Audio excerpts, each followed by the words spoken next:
on UME Radio. Get the UME Radio app. Are you ready for the weekend? Oh, yes, girl. Get your cup of tea and mic check, 1, 2. I am so ready. To inspire, motivate, and educate. Weekends on UME Radio. The sun is up and so are we. News, interviews, hot topics. Connect with us. Let us know what's on your mind. Follow, comment, subscribe. We're everywhere.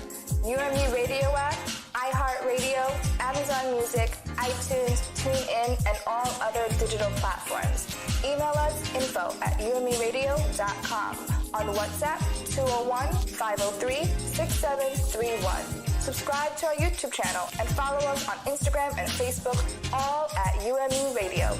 Follow me, Jessie, on Instagram at ink.jess, that's ink.jess, and on Facebook at Jesselyn Abel, that's JESSELYNE Abel, ABEL. And follow me, Marsha J, on all social media platforms at official Marsha J, or you can just check out marshajnow.com.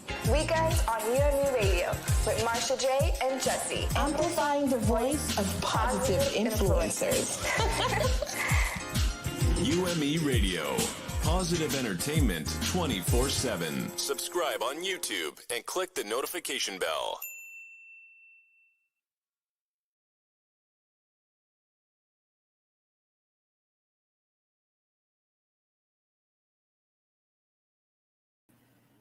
Good morning, good morning, good morning. How are we this morning? It's absolutely a great morning, and we are here for another week of Weekends with Marsha J and Jessie.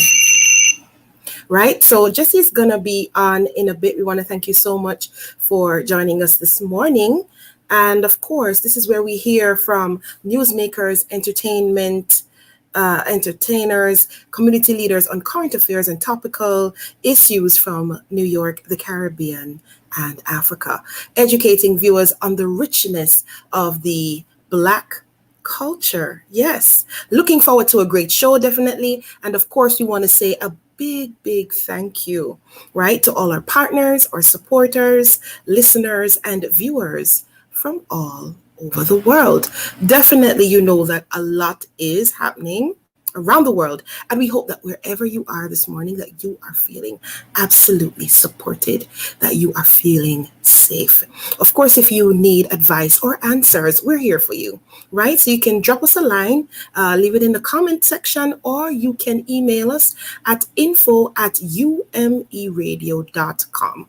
Definitely, it is our hope that this family program will become a resource for you. So check in with us every single week for you to be inspired, motivated, and educated. Again, welcome to the podcast. I am Marsha J, and of course, my amazing co-host, Jessie's going to be on in just a second.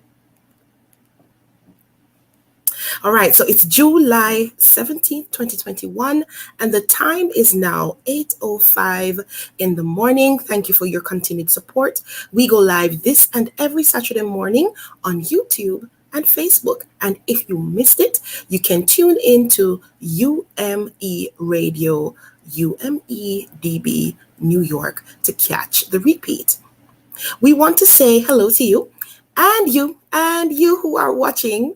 And of course, let us know where you are joining us from. We have listeners now in 116 countries. Guys, can you believe it? Amazing. And to God be all the glory. Thanks to our amazing community. This year, we want to make sure that we are connecting with you. So remember, leave us a comment in the comment section or give us a shout out. We're here for it. Hashtag us on social media, things like that. So I want to tell you all the ways that you can listen to us. So you can catch us on the following apps: Apple App Store, Google Play, iTunes Podcast, iHeartRadio, TuneIn, Google Podcast, Podbean, TuneU, Live 365, Spotify, Stitcher, Player FM, and Listen Notes. And of course, every single week, we want to make sure that we are adding value to our listeners. How many other radio stations do that? Tell me, right? So we want you to go to umeradio.com/deals. Again, umeradio.com/deals.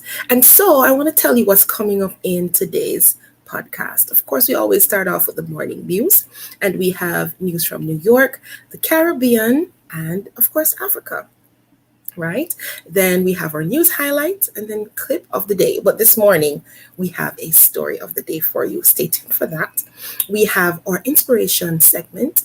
We have Coach Racquel that's coming on. And of course, talent recap. DJ Top 5. Yes. Because of You, We Can. And quiz competition. And further down, we have Wealth Mindset, Voice of Truth, and Travel Boss. So let's get into today's podcast. So, of course, as usual, our devotion this morning is courtesy of our daily bread, right?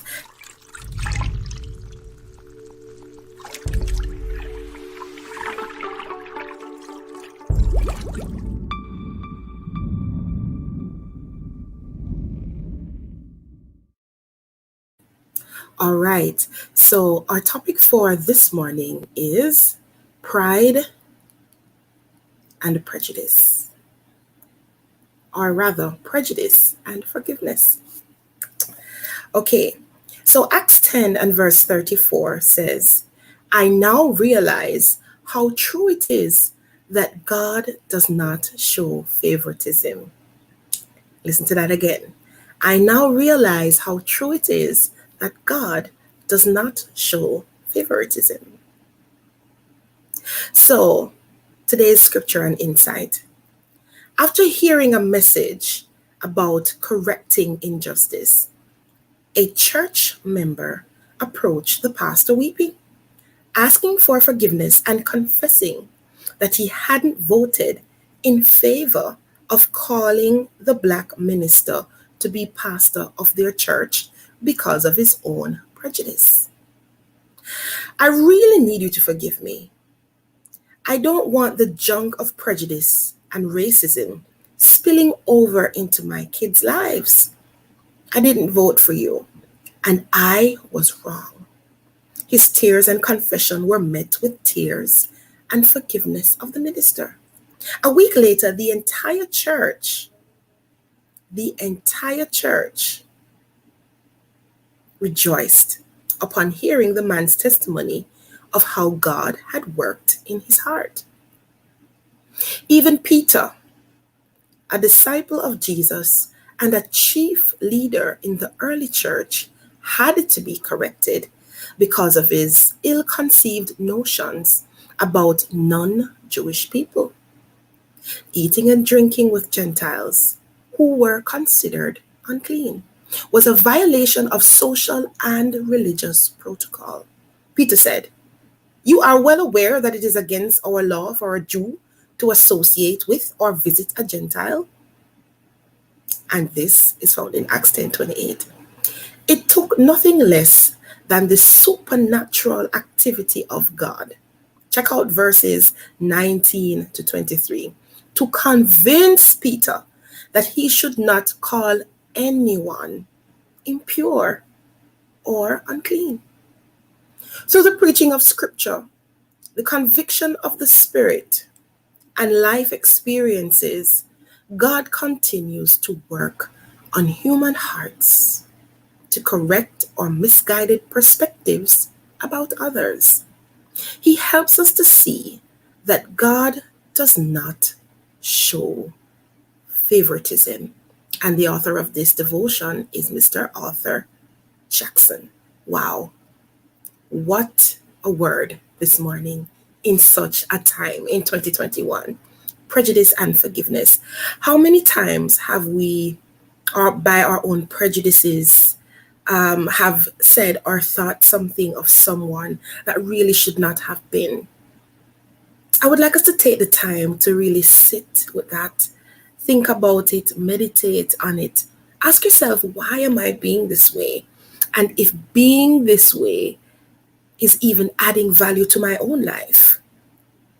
As we go throughout this week, yes, we know that prejudices exist, But as we go throughout this week, let's assess ourselves. Michael Jackson would say, I'm starting with the man in the mirror. Because the truth is, we have to be the change that we want to see. One person at a time, one life at a time. Thank you so much for joining us this morning in our devotion. Let me ask, what experiences or people has God used to help you to see that He Himself doesn't show favoritism? What are the things in your life that may have blinded you to His acceptance of all people? Let's pray. Father, we want to thank you so much for this morning. It's a beautiful day, one we have never seen before and will never see again. We thank you for allowing us to be standing on top of our graves. And as the sun rises each and every morning, even this morning, God, we are full of gratitude. And we come before you to say thank you. Thank you for life. Thank you for love. Thank you for provision. Thank you for your grace and your mercies towards us. Lord, we ask you this morning to show us our own hearts and help us to see where we need to change. We want to thank you for loving us in spite of us. We thank you for loving us enough to make us uniquely different one from another. Skin color, personalities. You are such a wonderful and diverse God, and we appreciate your love. We appreciate all the good and perfect things that you have given to us. But God, we need your help. We need your help as a people. Guide our hearts, guide our thoughts. God, guide our conversations. Because our deepest desire this morning is to give you all the glory and all the praise. To represent you as ambassadors for your kingdom, even as we serve you on a daily basis. Father, open our eyes to where we have erred. Give us the strength to say, I'm sorry. The strength to apologize to someone whom we might have offended. Lord God, as we enter into our show this morning, we ask you to bless each and every person, from the team to the guests to those who are watching. Lord, I pray for unspoken needs this morning. I pray for support and comfort for those who need it this morning, God. I pray for healing and deliverance for those who need it this morning, God. We ask you to reach down your everlasting arms and hug them. Touch them. Let them know that you are here. Your word says, and lo, I am with you always. Let them feel that always in their predicament, in their corner of the world. Father, we thank you, and we place this program into your hands. In the name of Jesus Christ, we pray. Amen and amen. Man, such a wonderful devotion this morning. Let me know in the comments, has God ever pointed out a situation to you where you need to really, really think about what it is that you're doing? He may want to stop you and say, hey, go another direction. At this time, we're going to go into our news segment.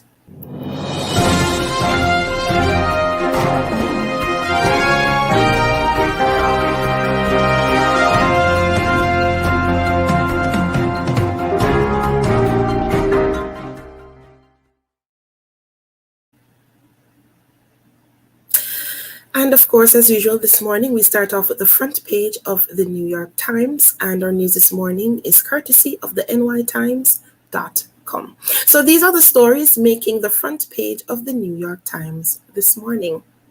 European floods are latest sign of a global warming crisis. Biden faces new pressure on immigration. Haunted by past virus surges, California leans on masks and vaccines.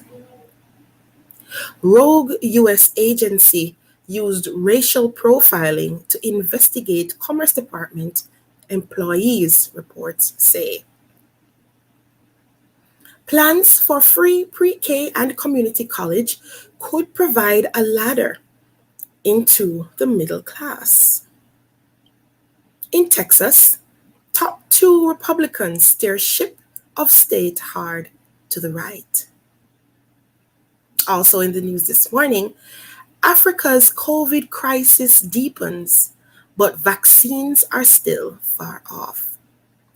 Judge rules DACA is unlawful and suspends applications. In slain Haitian leader's hometown, fear and a vow will kill them too.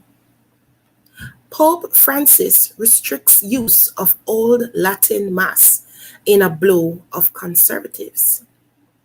They're killing people. Biden denounces social media for virus disinformation. 2 rods and a 6 cents. In drought, water witches are swamped. Across borders and divides, one heavenly refresher cools the summer heat. Red flags were raised, but an Olympic dream was dashed. At British Open, Colin Morikawa soars while Lewis grabs a record. And COVID surges shuts down West End shows. So these are the topics making the New York Times this morning. And now we go over to our Caribbean news. And today's Caribbean news is courtesy of today.caricom.org. Young innovators called for mindset shift, practical action to support innovation in the Caribbean. Barbados updates travel protocols, accepting mixed vaccines. Cayman Islands, 5-phase plan for safe return of tourism. CARICOM identity belongs to all of us, Prime Minister Rowley. UG, CXC sign MOU to promote educational opportunities. UN Food Systems pre-summit set for later in July. CDF, CC signs MOU to foster greater cooperation on climate change and clean energy. The United Nations welcome Antigua and Barbuda's first voluntary national review. Tremendously off track to meet 2030 SDGs, UN Chief. Sequence of events in CARICOM, Haiti relations since 2017. What did CARICOM do? So these are the stories, well, one of the stories, or a set of the stories making our CARICOM news today. And we have another link that we would like to, another news that we would like to share with you. And this is coming out of Jamaica. We have the PNP chairman and vice president resign with immediate effect. So several senior members of Jamaica's main opposition, the People's National Party, submitted their resignations on Friday. Vice Presidents Damon Crawford, Wicknam McNeil, Michael Phillips, and party chairman Philip Paulwell resigned their positions with immediate effect. Recently nominated Vice President Mikhail Phillips has also decided to withdraw his nomination. In a joint statement on Friday, they said, "We had engaged the wider leadership of the party in good faith negotiation to avoid a further widening of the internal rift, recognizing that the party leader had declared publicly that the party could not countenance another devised internal election at this time." They said they arrived at the decision after recognizing the risk of another internal election before the wounds of the past presidential elections were adequately healed. Interesting story this morning. And now we turn our attention to our news from Africa.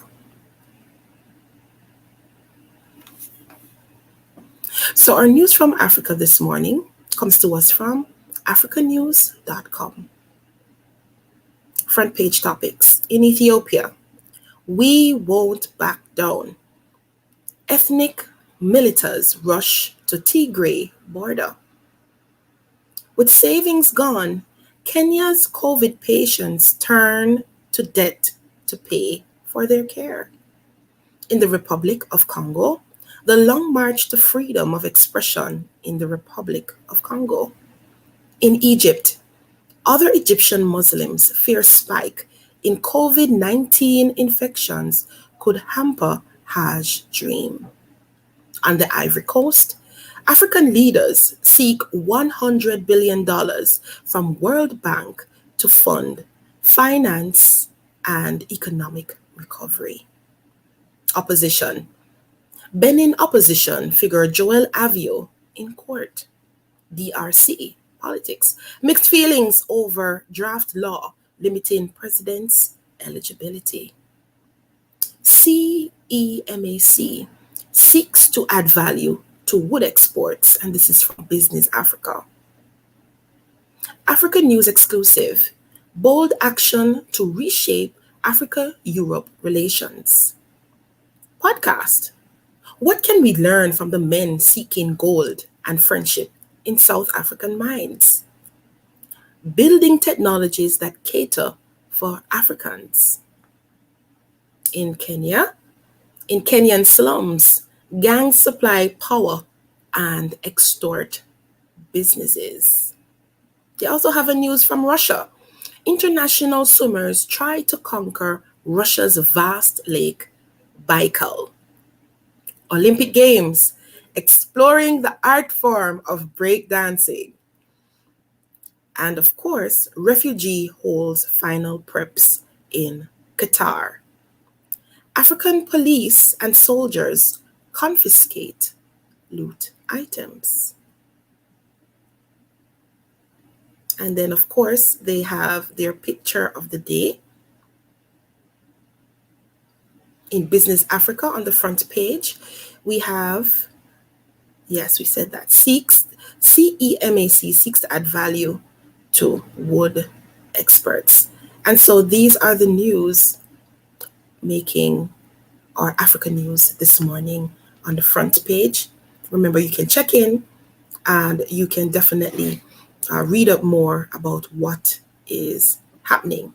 And so in our news highlight of today, we want to share an update with you on the Haitian president assassination. So this is going to be a part 2 where we're going to have just a little conversation, you and I, about the further arrests that have been made. So for those who are just catching up with us this morning, a squad of gunmen assassinated, just to go back before we go forward, a squad of gunmen assassinated Haitian President Moise and wounded his wife in an overnight raid on their home last Wednesday, inflicting growing chaos in the country that's already enduring gang violence and political protests. And of course, at that time, police said that they had 4 suspects and arrested 2 others hours later.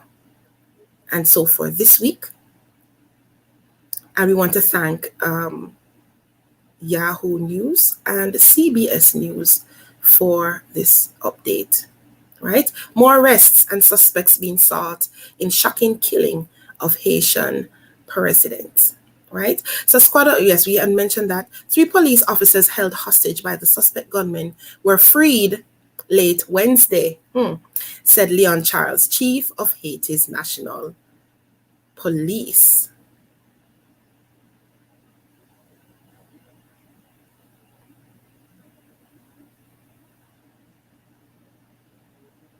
Many details about the attack remain unclear. Haiti's embassy in Washington, D.C. released a statement on behalf of the government Wednesday morning, saying Moise had been killed in a well-coordinated attack by a highly trained and heavily armed group. Interim Prime Minister Claude Joseph, who confirmed the killing, said the police and military were in control of the security in Haiti, the poorest country in the Americas, where history of dictatorship and political upheaval have long stemmed and consolidated democratic value. So just to give you a quick update there on what is happening over there in Haiti. Let us know in the comments, what are your thoughts on this news item. What are you thinking? We can have a conversation about this in the comments. All right. And so at this time, we are going to be having our story of the day. And you're going to love this one this morning. All right. So our story of the day is actually coming to us. We found this on the internet, and we are going to show you a picture in a minute. But it is the story of the donkey and the tiger. So, the story of the donkey and the tiger. The donkey told the tiger, "The grass is blue." The tiger replied, "No, the grass is green." The discussion became heated up, and the two decided to submit the issue to arbitration. And to do so, they approached the lion, the king of the jungle. So before reaching the clearing in the forest, where the lion was sitting on his throne, the donkey started screaming, "Your Highness, is it true that the grass is blue?" The lion replied, "True, the grass is blue." The donkey rushed forward and continued, "The tiger disagrees with me, and contradicts me, and annoys me. Please punish him." The king then declared, "The tiger will be punished with 5 years of silence." The donkey jumped for joy and went on his way, content and repeating, "The grass is blue, the grass is blue." The tiger accepted his punishment, but he asked the lion, "Your Majesty, why have you punished me? After all, the grass is green." The lion replied, "That has nothing to do with the question of whether or not the grass is blue or green. The punishment is because it's not possible for a brave, intelligent creature like you to waste time arguing with a donkey, and on top of that, to come and bother me with that question. The worst waste of time," and this is the lesson, "is arguing with the fool and fanatic who doesn't care about truth or reality, but only the victory of their beliefs and illusions. Never waste time on discussions that make no sense." And you know that this is biblical? It is in the Bible. There are people who, for all the evidence presented to them, do not have the ability to understand, and others who are blinded by their own ego, hatred, and resentment. And the only thing that they want to be is right, even if they aren't. So, when ignorance screams, intelligence shuts up. Your peace and tranquility is worth more. Let me say that again. Your peace and tranquility is worth more. We have an unknown author for this story this morning, but listen, it is a valuable point and a conversation that needs to be had with everyone. Don't waste your time arguing with somebody who doesn't know and knows that he knows not that he knows not. There's a thought that says he's a fool. Shun him. And now we get into our inspiration segment, 21 Behavior Change series.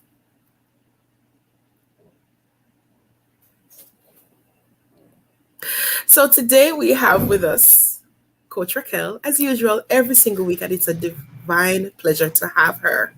For those of you who do not know her, she is a proven strategist.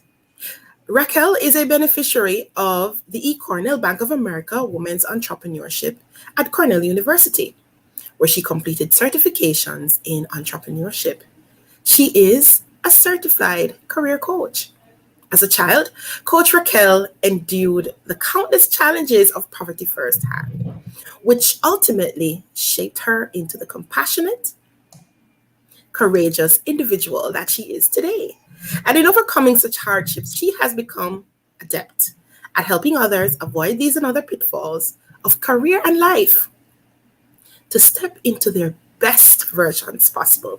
Above all, with over 15 years of leadership experience, she is a true advocate of positive change in the 21st century, helping individuals and companies achieve their goals. Good morning, Coach Racquel. Good morning. Good morning. Thank you for having me. How are you doing today, Marsha J? You are on, and I am fabulous. Whenever you are on, lady, I am fabulous because you always come with something that's just going to lift our spirits and a lesson that's there to be learned. So whether it's sweet or it stings, it still adds value, and I absolutely love that. I am excited. It stings. Yes. You know how bitter sometimes it goes down bitter, but it's good for you. I understand you. Yes. And so we embrace all of it, the beauty of it. So today you're going to be talking with us about listening. So now I turn the floor over to you. Well, thank you. I see you're flying solo this morning. I hope Jessie is okay. Yes, I hope so too. Thank you so much for having me on your show. I really like that story you just shared just now. The donkey and the tiger. And a wise lion, right? Yes. And we're talking about listening, and just coming off the back of what you just said about that story, like people will have things to say, and you then have the choice, the decision, the wisdom, to consciously decide what you will give your ear to, right? And today I want to talk about 3 benefits of listening. And these are really 3 benefits I've learned and I'm sharing. Listening is such a powerful thing. It is such a gift, I believe. I don't think listening is automatic, but I think we expect it to be. Because one is speaking doesn't necessarily mean another is listening. True. Right? So the 3 areas I want to focus on today, the 3 benefits of listening is 1, you get to gain understanding. 2, you gain a higher level of consciousness. And 3, you gain respect. But before I break those down, I just want to share a definition from the Merriam-Webster dictionary that defines hearing as the process, function, or power of perceiving sound, specifically the special sense by which noises and tones are received as stimuli. So hearing, which often is confused for listening, hearing is one of the senses. So once there is sound and your hearing is working, then you'll hear sound, right? You perceive a sound, yes. But listening, on the other hand, requires intention. It requires active participation. So the Merriam-Webster dictionary again, one moment, please. Okay, great. So the Merriam-Webster dictionary defines listening, on the other hand, as to pay attention to sound, to hear something without thoughtful attention. Thoughtful attention, and to give consideration.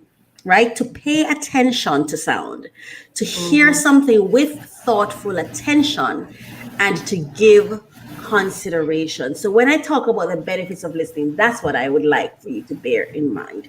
Now, how does listening help us gain understanding? When we listen, we are able to decipher the quality of the sound, the importance of the sound, whether or not this is something. You seem distracted, Marsha. Are you? Yes, no, I'm here. I'm here. I'm listening to you. I'm listening. Okay. When we listen, we get to have active participation, right? So it's what I just did to you just now. If you weren't listening, then you wouldn't even understand what I just said. But you were listening Understood. because you were able to respond to what I said. Yes. I did it intentionally. So when you're listening, we have active participation. It's not just sound flying from one ear to the next or passing by, but there's active engagement. There's a goal. There's an intention. I want to understand, right? I want to be able to have clarity in the sound, in the conversation, in what is happening. And when we listen, we actually do ourselves a favor, because sometimes when we don't pay attention and we don't really listen, active participation, we engage in conversations that we otherwise could have decided this isn't for me, as in the story that you just shared, right? Yes. Someone comes to you with a conversation. Listen, you may not want to participate, but it's important to hear what they have to say and gain understanding. So you can then decide, do I want to engage? Is it important for me to engage? Is it required for me to engage? Is there going to be a loss to me if I don't engage? Right? Because on the other hand, it could be where, what if the conversation that the donkey is talking about is actually something that will impact the tiger? Then whether or not you like the conversation, you may have to pay attention if it's going to impact you later on, right? So in order to even decide the relevance, the importance of a conversation or of a sound, or whether or not it will impact us, we have to gain an understanding of what exactly is this sound? What exactly is this conversation about? What exactly is being said to me right now? Let me gain understanding. It is, I don't remember the name. I don't remember his name, but he had the book in the 7, oh my gosh. Anyway, I don't know why I can't remember the name of this author. He's a famous author. But he says, seek first to understand, then to be understood. Seek first to understand, then Stephen Covey. Seek first to understand, then to be understood. Before you can engage, you first need to understand what is happening. Number 2, you gain a higher level of consciousness when you listen. When we listen, even if the conversation does not include us, even if we're not interested in the conversation, even if we decide thereafter that what is being said or what I'm hearing is of no interest to me, at least you'd have gotten to that consciousness because you listened. Because you first need to listen to understand, so then that you can know participate. You can now generate your own thoughts about what's happening, or you can choose not to, right? So you gain a higher level of consciousness. When you get to hear what's happening, you can get into awareness. You could learn something new that you never learned before, right? Sometimes in conversations, we're so busy talking that nobody is really understanding what the next person is saying. Nobody's really listening. We're just busy talking, and as soon as the sound hit our ear, we decide to respond.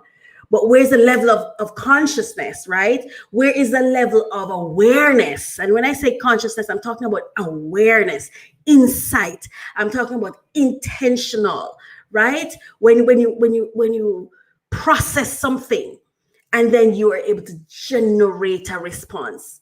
Instead of just reacting to sound, we can actually respond to sound when we process that and develop. And the benefit of that is gaining a higher level of consciousness. And number 3, we gain respect. When you take the time to listen to someone, you are demonstrating to them, I respect you. I'm interested in what you have to say. Right? I'm here. And even if I don't like what you're saying, even if I don't share your opinion, I can be respectful by simply listening. And when we respect others, we demonstrate self-respect. We gain self-respect just by respecting others. We gain self-respect. We gain respect ourselves, and we attract being respected. Because when whatever you give off, you attract. Right? So today, I just want the listeners to think about it. And I'm just going to share the definition again, because sometimes we get it all mixed up. Hearing is a sense. Remember, hearing is one of the senses. It helps you perceive sounds, right? It helps you perceive noises and tones, and you receive as the Merriam-Webster dictionary says, as stimuli, right? It gets our attention. Yeah. But listening is deeper. Listening seeks to understand, to really, with thoughtful attention, give consideration, right? And when we do that, I believe we gain 3 benefits, right? 3 benefits. You gain understanding, you gain a higher level of consciousness, and we get to gain respect. Do you have any questions for me? I absolutely love the topic about listening, and of course the 3 main points that you share. You know, I think most times as persons, we always want to get out what it is that we're saying. But I like the concept that you brought up of seeking first to understand, then to be understood. Because the truth is, everybody wants to be understood.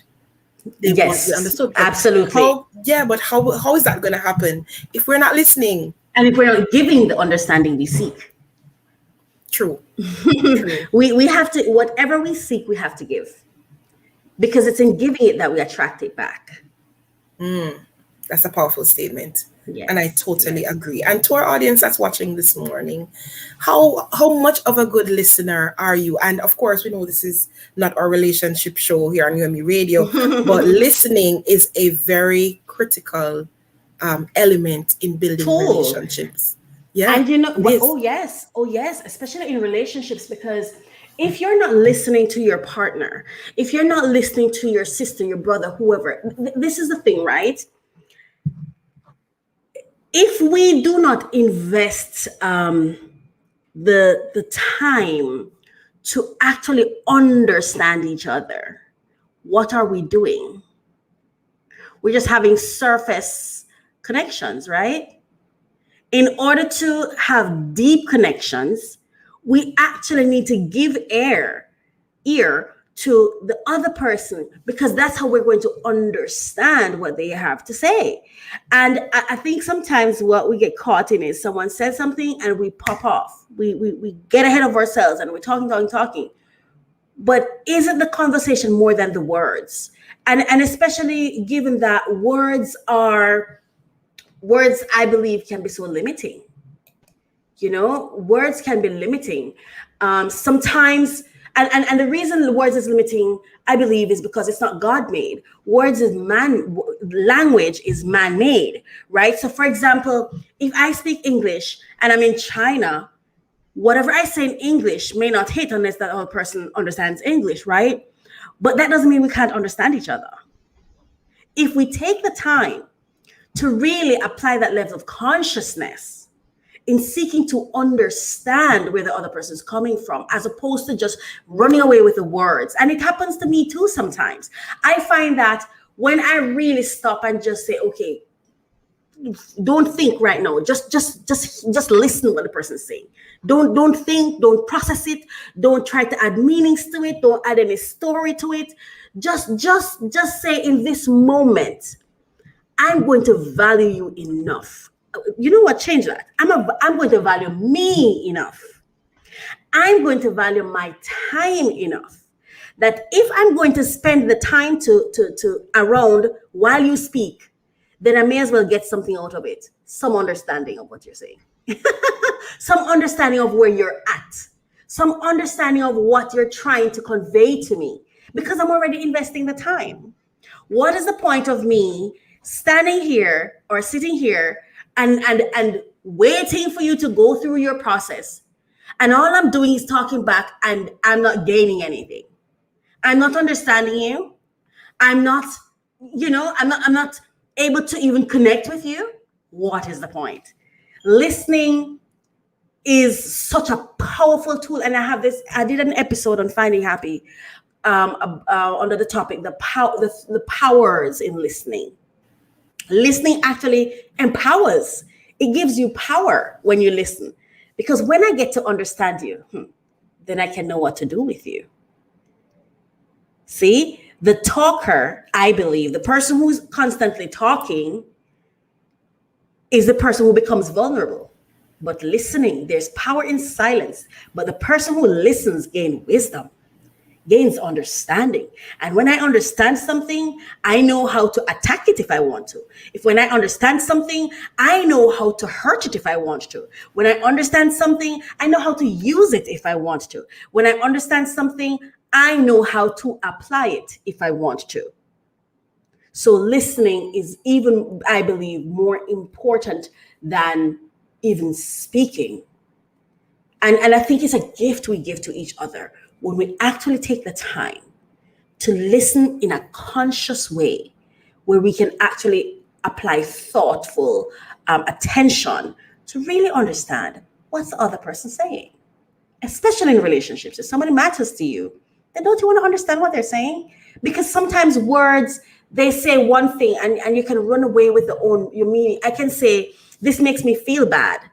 And there's so many meanings that you can come up with when I say, this makes me feel bad, right? But what if you were to spend the time to understand what I meant when I said that?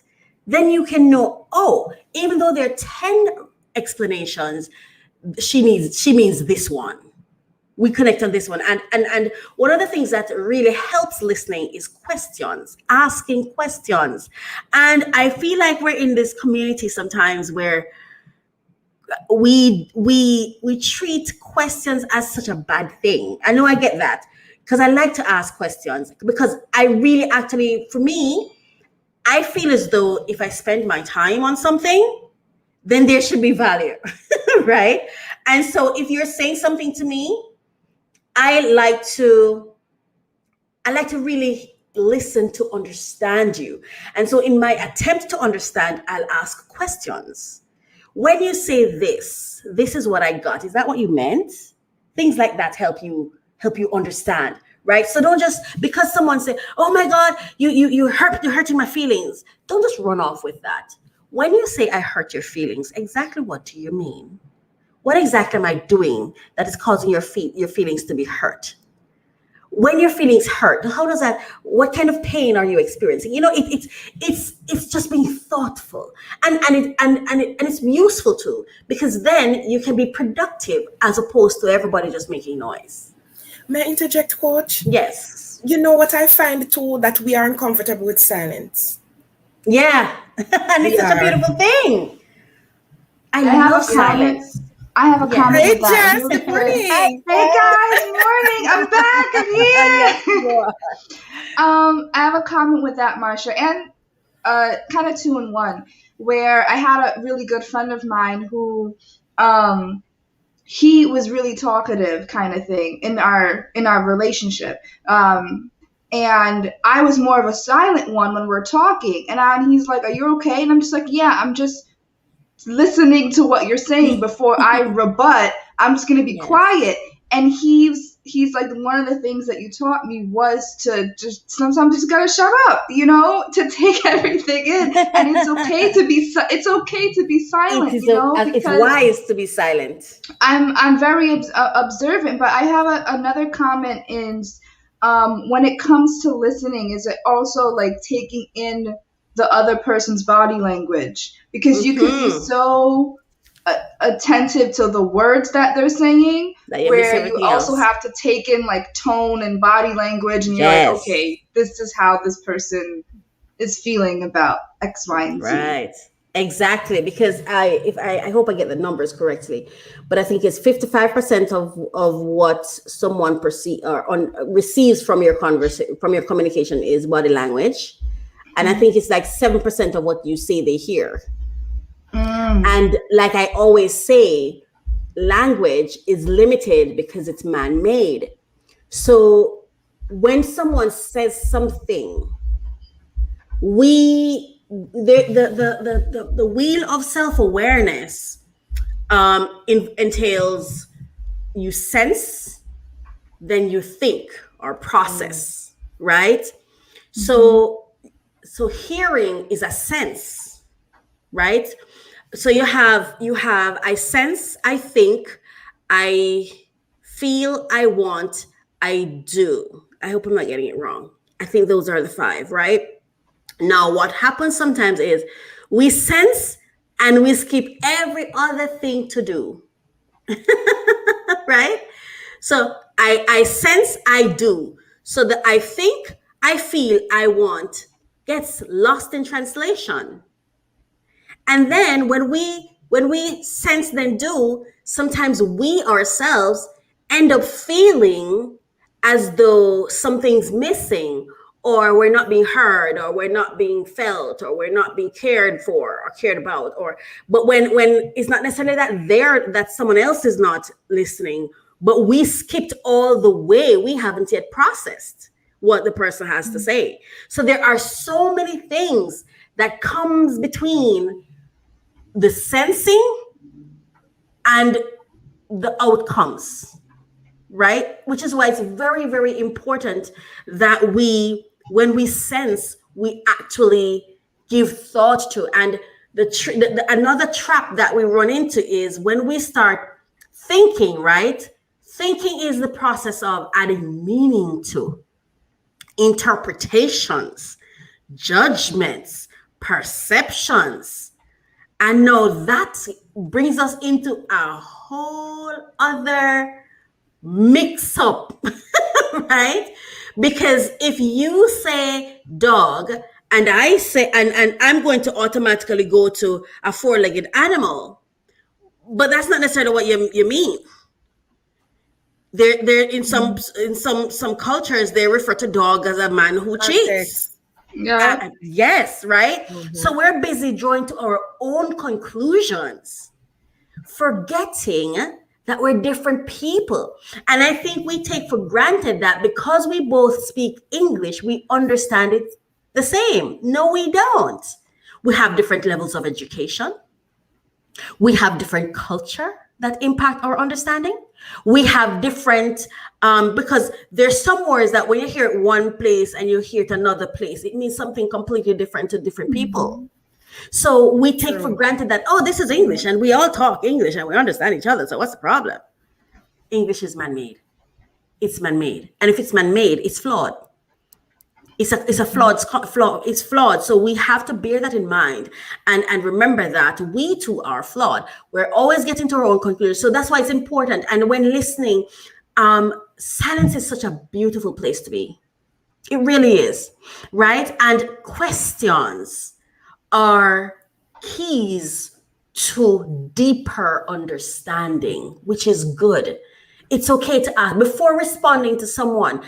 Confirm that what you think they're saying is what they actually meant to say. Do you know that you could actually even hear clearly what they say, but that's not what they meant to say? Have you ever had an instant where you're seeking to say something, what you say, the other person got it, and they were correct in the meanings they arrived at, but that's not what you were trying to say. There's that too, right? Where, oh my God, there's so many things happening now, I don't know what to do. It doesn't really mean that I don't know what to do. Right? But I'm saying I don't know what to do. Right? And I think what happens is over time, when we get to, as we see, we get to understand people's idiosyncrasies and the way they are. There's sometimes when it doesn't require as much deep listening to understand them, but don't take it for granted that it doesn't, if that makes sense. So, for example, if I'm used to, for example, I watch a show all the time, so I'm expecting the news is going to come. You're gonna interview some persons, but you may flip the script one day.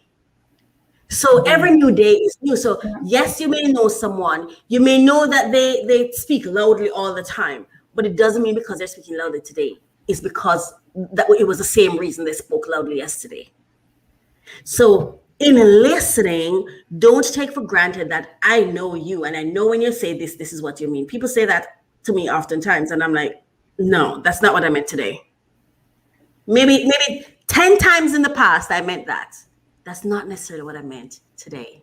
Every day is a new day, so listening is just a gift that you give to yourself and others to gain understanding, to gain a higher level of consciousness, and to gain respect, and to also give it, because it's in giving these things that you actually get it. Yeah. Do you have any more questions for me? Absolutely. For me, not question, but I want to throw out an assertiveness activity for our audience. Last night, I had the opportunity to sit with some children, about 3 of them, and they're like between 2 to 5.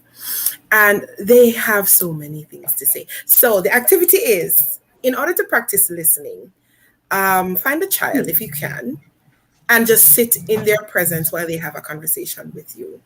Because I think children, they really do chatter a lot, but they're very honest. So they're talking about and showing you all the amazing things that happen through their eyes, right? So we're at a lobster joint last night, and of course, in the front of the lobster joint, there was a big bowl with lobsters, and they were there like doing this, and he's doing that, and they created this whole world through their imagination, So just take some time, practice your listening, sitting with a child, and just hearing what it is that they have to say, and try to see things from their point of view, and then come back and let us know what that experience was like. I think that's a cool activity to try. I like that. Yeah, I'll tell you guys some stories. I don't know if we have time for this, but next time, because I mostly work with kids. So, yeah, it's really fun, depending on their age and their personalities and like what they think of the doctor or eye doctor or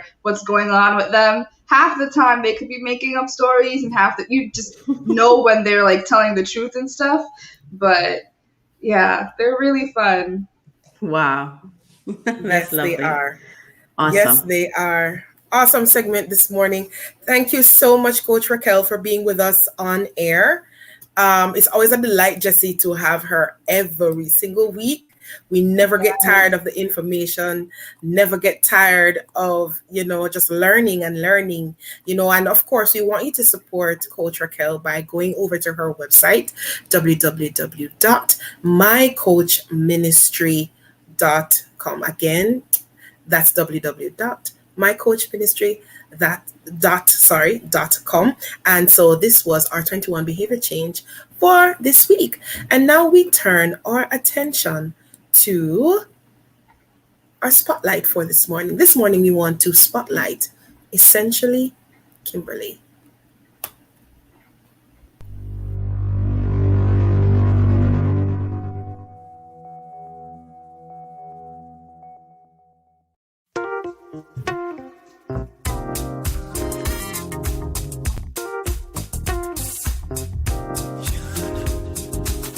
We are happy to introduce you to the Excel Project.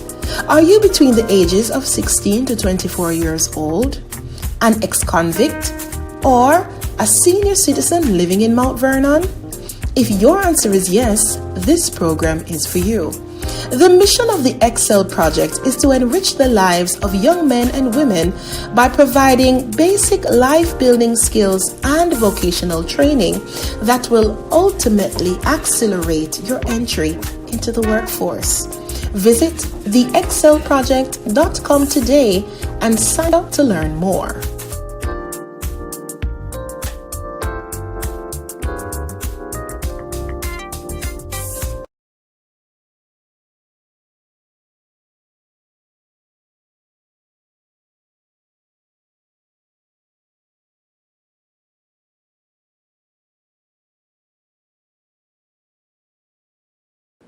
I've been in the oils about 3 months. I was having some trouble sleeping and waking up rested. So Kimberly introduced me to essential oils. I've been using them regularly every day. She recommended lavender in my body wash just to help me relax and, calm before I go to bed. And I never thought that 3 little drops would make such a big difference in my life. Kimberly? So today we're going to bring you a short informational session on the essential oils. We're going to talk about 3 cool things about essential oils and then 3 ways to use the essential oils. So let's begin. So the 3 cool things about essential oils are that they're safe, they're effective, and they're affordable. So let's talk about number 1, the safety of essential oils. Essential oils are safe because they're certified pure, therapeutic grade A, They're pure and potent. doTERRA essential oils, that is. Number 2, they're extracts from plants with amazing health benefits, and they have absolutely no side effects when used properly. Number 2, they're effective. The essential oils permeate the cell's membrane, going directly to the root cause of health problems. And number 3, they're affordable. When we look at how we save money by using natural solutions, the cost of healthcare is about $6.5 trillion a year spent on global healthcare, not to mention hospital bills and copays. Essential oils, compared to that, are just pennies per dose. So when you look at it, investing in your health is not only worth it, but your health is your wealth. I'm going to pass the baton on to Dr. Ada to talk about the 3 ways to use essential oils. Hi, there are 3 ways to use essential oils. 1, aromatically. 2, topically. And 3, internally. So I'm going to share with you how I'm using them personally in my journey, on my wellness journey. Aromatically, I have a diffuser that I use every day, and the essential oils get into the air and I breathe them in. I'm currently using one of the essential oils called Breathe and the other one called Peace to promote like calmness and peacefulness when I'm home, when I get home stressed from work. Now, topically, I did mention before that Miss Kimberly told me to put lavender in my gel bath. So I've been using that topically, and I use it twice a day, and it always helps me feel so refreshed and so calm and ready to take on the world. Will really work.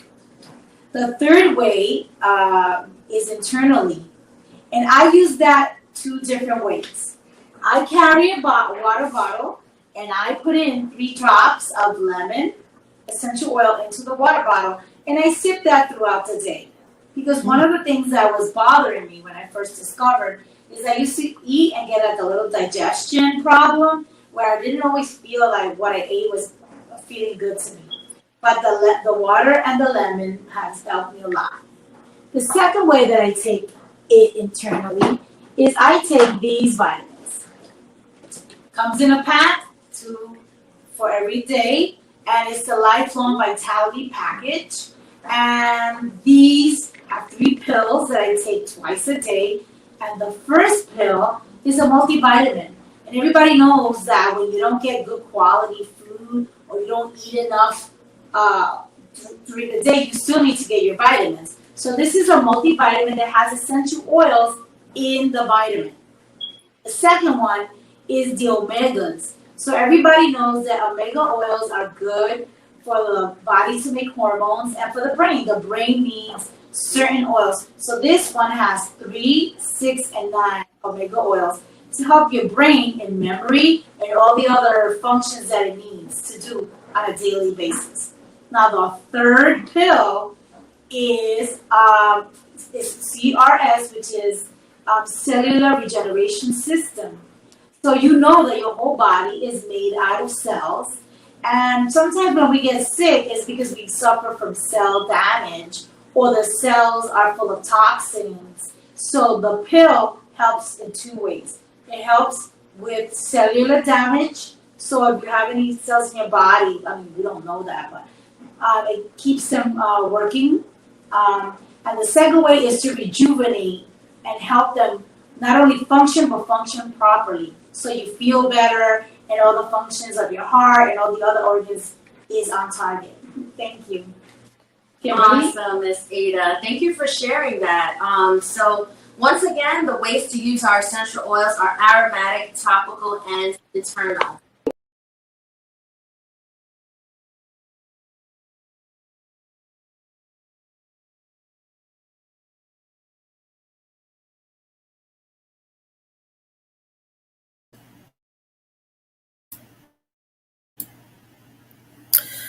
Yes, and that was our spotlight for this morning.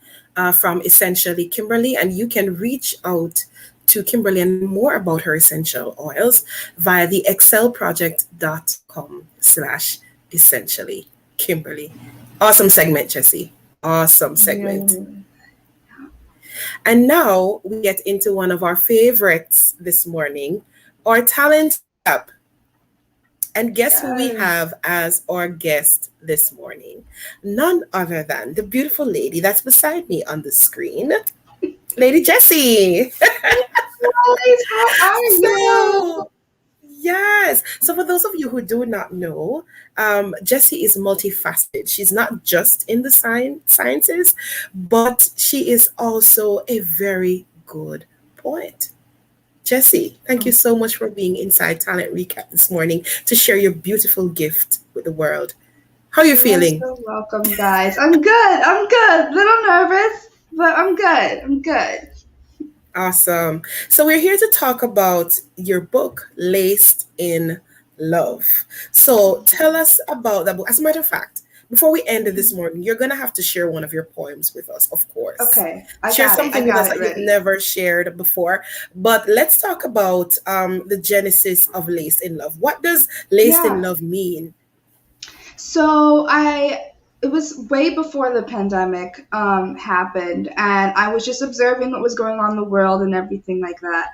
And I felt that a lot of people were searching for love. Like, I felt like the root of everyone's problems was either they were missing love, they didn't have love in themselves, they didn't know what love is, spiritually or anything like that.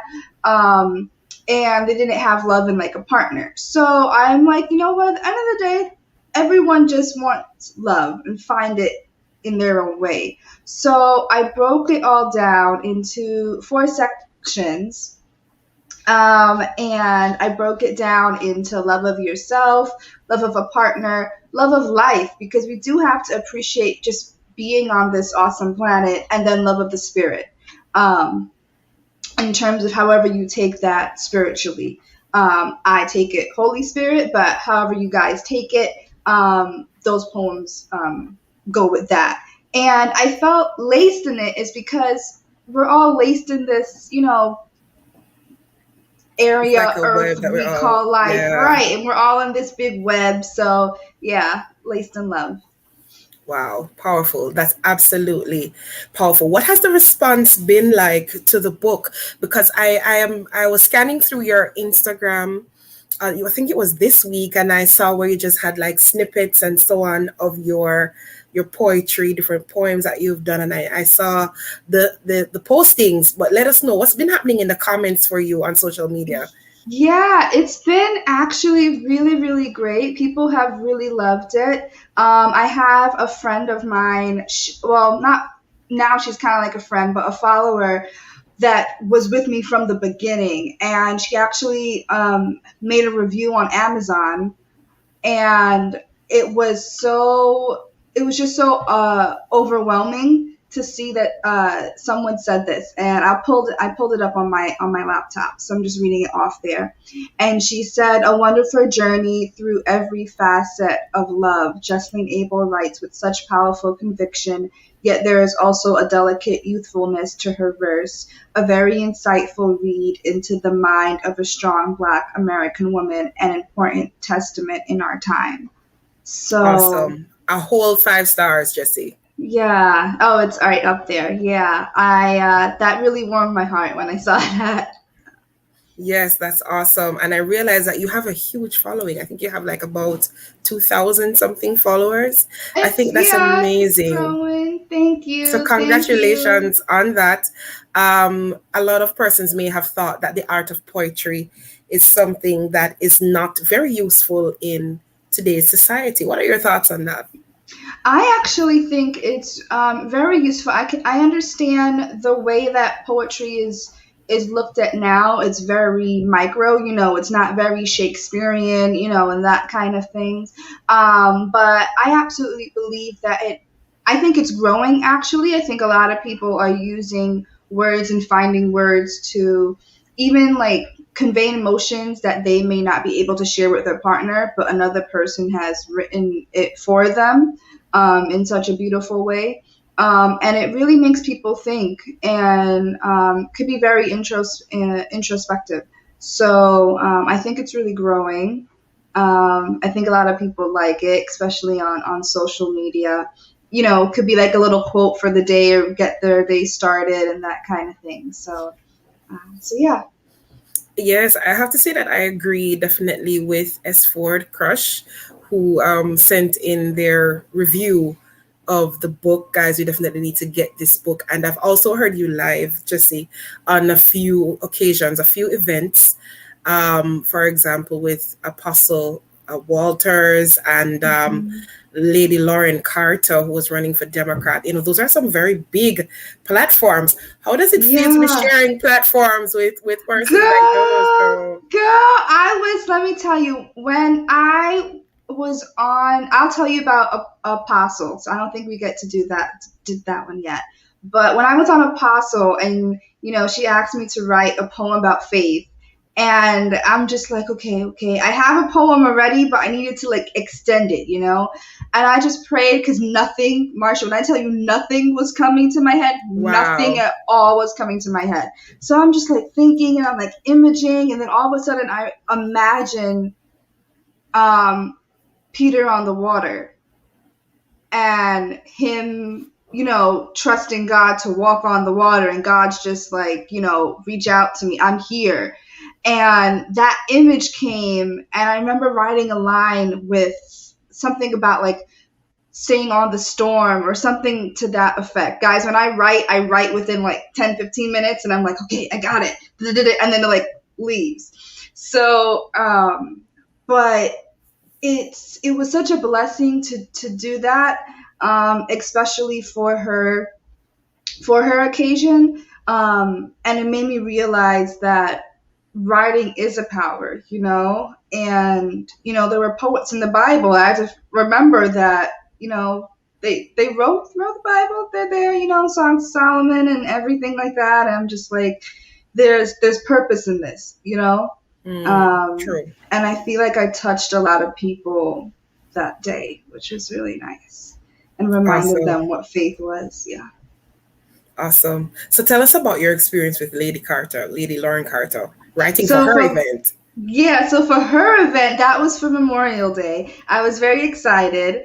I was excited for both of them, but this one was really, I don't want to say, not necessarily like a struggle, but even more purposeful because I'm like, you know, a Black woman running for office and I was just really empowered by that and getting to know her on our show and everything. So I'm like, okay, there's definitely I got to write something powerful.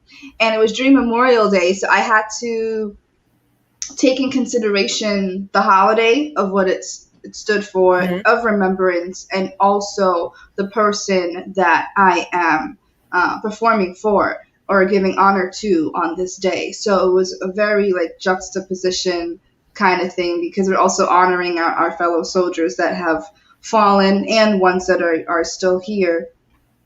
And it was a battle, no pun intended. It was a battle, but it was a good one. Yeah, really like that. Awesome. All right, so I want you to share with us. Well, I have more questions, but I want you to pause at this time and just share with us one of the poems from your book, Laced in Love. Okay, I'm gonna just not look. I'm gonna just go to a random page. So this poem. Oh, you have it in your hand? Hold on. I have it in my hand. You have it in your. Okay, show us. Give us a little. Yeah, that's the front. So, today we're gonna be reading Lover's Rib. That's what it came to. This is the back. Okay. So, yeah. Nice. Go ahead. So, Lover's Rib. Different day, different time. You and I created separately. On the same timeline, he knew you and I would meet eventually. Didn't rush, didn't push, just knew what was expected. Others may be jealous. Yes, I found a love where I am cherished. One thing that I know for sure is the truth of Genesis 2:22 through 24. That out of your rib, God created me, two jagged puzzle pieces fitting perfectly. I love it. Before we continue, we want to acknowledge Keith Merritt saying, really enjoy your different segments on a Saturday morning. Hi, Keith. And we want to salute you too, because you have been with us every single Saturday, whether you are typing in the comments or you're really quiet. We know you're here. Thank you so much for being a huge part of Weekends. We really appreciate it, Keith. All right, so Jessie, let's get back to that poem. What inspired that particular poem? That poem was actually I was in a relationship, a person who is my best friend to this day. Don't know if it's going to eventually continue, long circumstance, but that's how I honestly felt. I felt like we were two jagged puzzle pieces that somehow fit, and I did not rush in the relationship, didn't push the relationship even though we were best friends. It just felt natural. Like God. And what came to mind when I was reading that was, people who may be single, I'm single now, that regardless of whatever's going on in life, and you may be wanting to find that special someone, or maybe you have and you want things to reconnect or anything like that, is that God will make it happen in His timing. You don't rush it, you don't push it, you don't force it, because I know whenever you try to do that, it's not gonna work. You're gonna go down a certain road, and you're gonna be a whole bunch of other issues. But there's always that I think that there, even multiple people. It doesn't even have to be romantic. It could be a friendship. It could be a business partner. But you're gonna find your match, and that person will help you grow. So yeah, that's the birth of that poem. Yes, that's a powerful sentiment, and just to kind of add to the sentiment, I was always told that persons are normally in our lives for a reason and a season, and so we just kind of enjoy them during that season, because we don't know what tomorrow is gonna be like.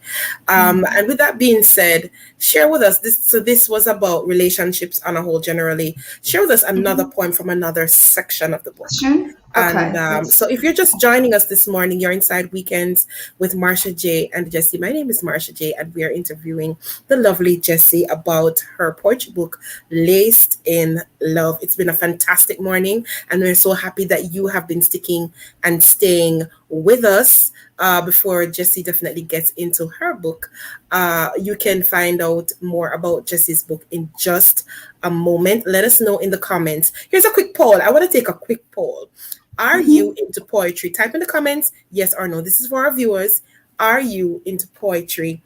Yes or no. All right, Jessie, are you ready with that second poem for us? I'm ready for one. This comes out of the, I believe, Love of Life section. Let me just double check. Yes. Okay. So this one kind of is a thinker, but it's called My Story. I try to write my story without words, but with capitalizing the rays of sunlight, spacing out moments for reflection, fight the fear of the unknown, yet enjoy the sound of being still, all while smiling through the track of my tears, telling my story as one long run-on sentence until the end. I like that one. My story. My story. And one quote I heard of one time, it says, my story is history. So it makes up a part of history itself. Powerful in order to capture that. Jessie, listen, thank you so much for sharing with us your gift, your art, your craft. Very powerful. Very, very powerful. Let us know how we can support you. Yes, thank you so much, Marsha, for that. And yeah, you guys can support me. You can follow me on Instagram at ink.jess, and you can get my book right on Amazon, Laced in Love. It is also at any retail store that you get your books from. I know with pandemic and everything, it may take a while to ship if you want it there, but eBay, Barnes & Noble, it's on A-Books, like anywhere you could find books or anything like that. But the easiest way is right on Amazon.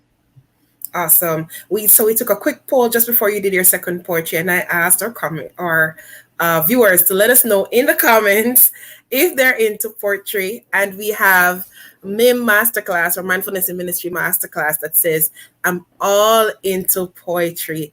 Love it. Thank you so much, MIM, for participating in our poll this morning. And that's it for our segment Talent Recap. And we were here with poet Jessie. Yay! So, Jessie, now we are going to get into one of our favorite segments on the weekend show. It's the DJ Top 5. Oh, no. Yes, tell them about it. Mine? Okay, I'll do mine first. So, guys, I was in a mix of like love and like upbeat kind of a chill, like imagine like a Sade kind of vibe kind of thing going on. So the first song on my list is Good God Almighty by Crowder. If you guys don't know this, where have you been? Like, I love this song. It's the one that goes, Good God Almighty. That one. So I love him.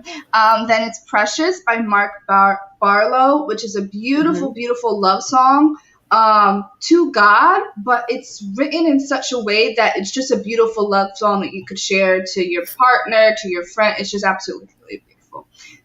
Third one is Reason by Corinne Hawthorne. Fourth one is Cycles by Jonathan McReynolds. That's a good one. I know. I need to, like, if God, I'm speaking this, we could get him on the show. That'd be cool. That'd be cool. There's a whole segment, just him. He could play. He could just look at the camera. No problem. Anyway, number 5 is Brighter Day by Kurt Franklin. Oldie but goodie, and I love it. Yes. And we have a comment here that's saying, just ask him. Yes, we will. We will. All right. Yes. So for those of you who are just joining our segment in terms of DJ Top 5, it's really where we celebrate music, music that's already in rotation. And you, as the listener, you can definitely write into us. Let us know songs that you enjoy so we can feature them in our top 5 for each week. So each DJ on the station has a top 5 listing of songs that they enjoy, and it was procured particularly for your listening pleasure. So between Jessie and myself, definitely you can go ahead and vote for the weekend show, either one of us, on umeradio.com/DJ Top 5. It's really, really easy to vote. Once you're on the page, you can select your favorite DJ, go through. You can actually listen to all the songs on all our lists, and the list that hits you the most or the best, then you go ahead and you vote for them. So now I'm going to share with you my top 5 for this week, and it's a good mix. Some of them oldies but goodies too. We have the song No One Else by Byron Cage. Haven't heard that in a while. Heard it this week and I was like, yes! Right? And I also have a Kirk Franklin on their Stump. It's an oldie but a goodie. And we have the release. Now, when it comes down to Psalmist Rain, I can't just pick one track, because listening to the entire album has you flat on your face, lifting your hands and saying, Lord Jesus, show up. It's one of those music that you really have an encounter with God whenever you listen to her. So that was one of the albums that got me through this week. And of course, Toby Mac. We haven't heard from Toby Mac in a while, and just want to pause here to say condolences to Toby, because his son died a little bit, but recently in his sleep, so, but he does a song, Hush Little Baby Don't You Cry. Powerful song. You need to get into that. And another Byron Cage, In the Presence of Royalty. Powerful. I love that song. So that's it for our DJ Top 5 for this week. We know who you're voting for. Just saying. Just saying. And that's it, guys. That's it for DJ Top 5 this morning. Oh my goodness. Now we get into Because of You, We Can. All right, guys. So for today's topic,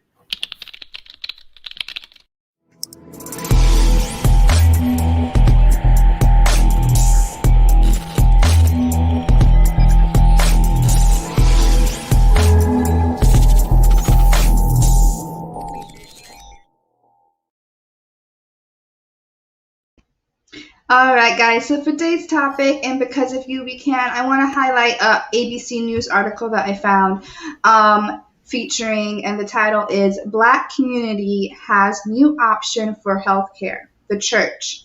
Members of Black communities across the U.S. have disproportionately fallen sick or died from the virus, so some church leaders are using their influence and trusted reputations to fight back. From Milwaukee, every Sunday at Friendship Missionary Baptist Church, the Reverend Joseph Jackson Jr. praises the Lord before his congregation. But since last fall, he's been praising something else his Black community needs: the COVID-19 vaccine.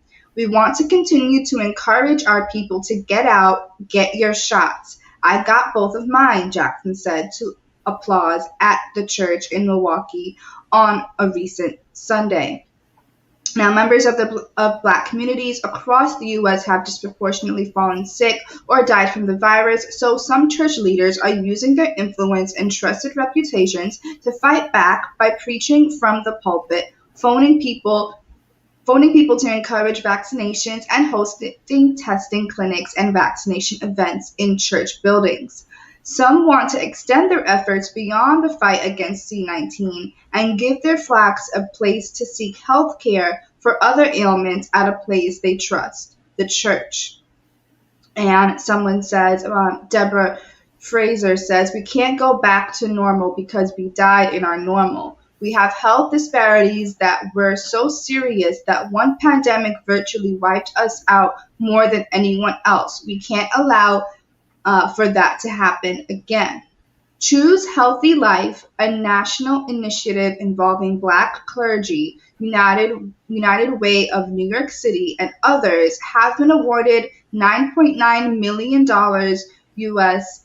Department of Health and Human Services grant to expand vaccinations and make permanent the health navigators who are already doing coronavirus testing and vaccinations in churches. And with that being said, I do also want to highlight Choose Healthy Life. And while we pull their website up, it is from choosehealthylife.org, and it's a statement in need. And from their front page, it says, "When white America gets a cold, Black America catches pneumonia." Long established distrust from the public system, lack of health care access, proper education, diet, exercise, smoking cessation create pre-existing conditions which supports the worst outcomes for C-19. Black Americans often work in jobs that involve crowded conditions or high contact with other people. Unvalidated but equally harmful are rampant conspiracy theories that are propagated around C-19. So we could tell a little bit about them if we go to the About section and the Black Clergy Health Council. We have some very high-end leaders on their page, such as Reverend Al Sharpton, who was co-chair, Reverend Calvin O.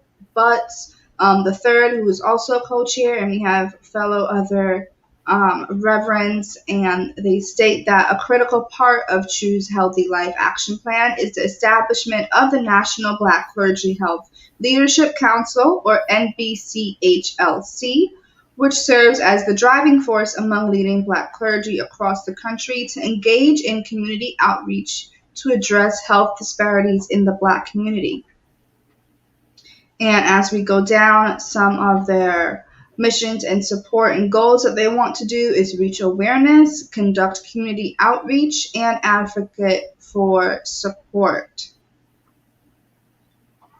And if we go into their action plan, some goals and objectives is, again, awareness and education, increased testing, infrastructure for supportive and isolation and quarantine, increased vaccination, resilience, scale to establish a sustainable, scalable model that can be expanded to additional cities to address health disparities in other communities, and advocacy, develop a federal and local advocacy plan for equitable public health. The initial focus of the future health in Black America will take place in 5 major cities. This is in New York City, New York, New Jersey, Atlanta, Georgia, Detroit, Michigan, and Washington, D.C. And they also have really great resources if you guys need testing still or vaccines. They also have great resources for health equity, State of Black America Report, Black Coalition Against C-19, The Daily, Why is the Pandemic Killing So Many Black Americans? And again, they have events throughout Atlanta, D.C., Detroit, Newark, New Jersey, and NYC. And if you guys ever want to get in contact with them, they have their contact page. Just type in your church organization. They might be able to help you. So again, guys, this is all from choosehealthylife.org.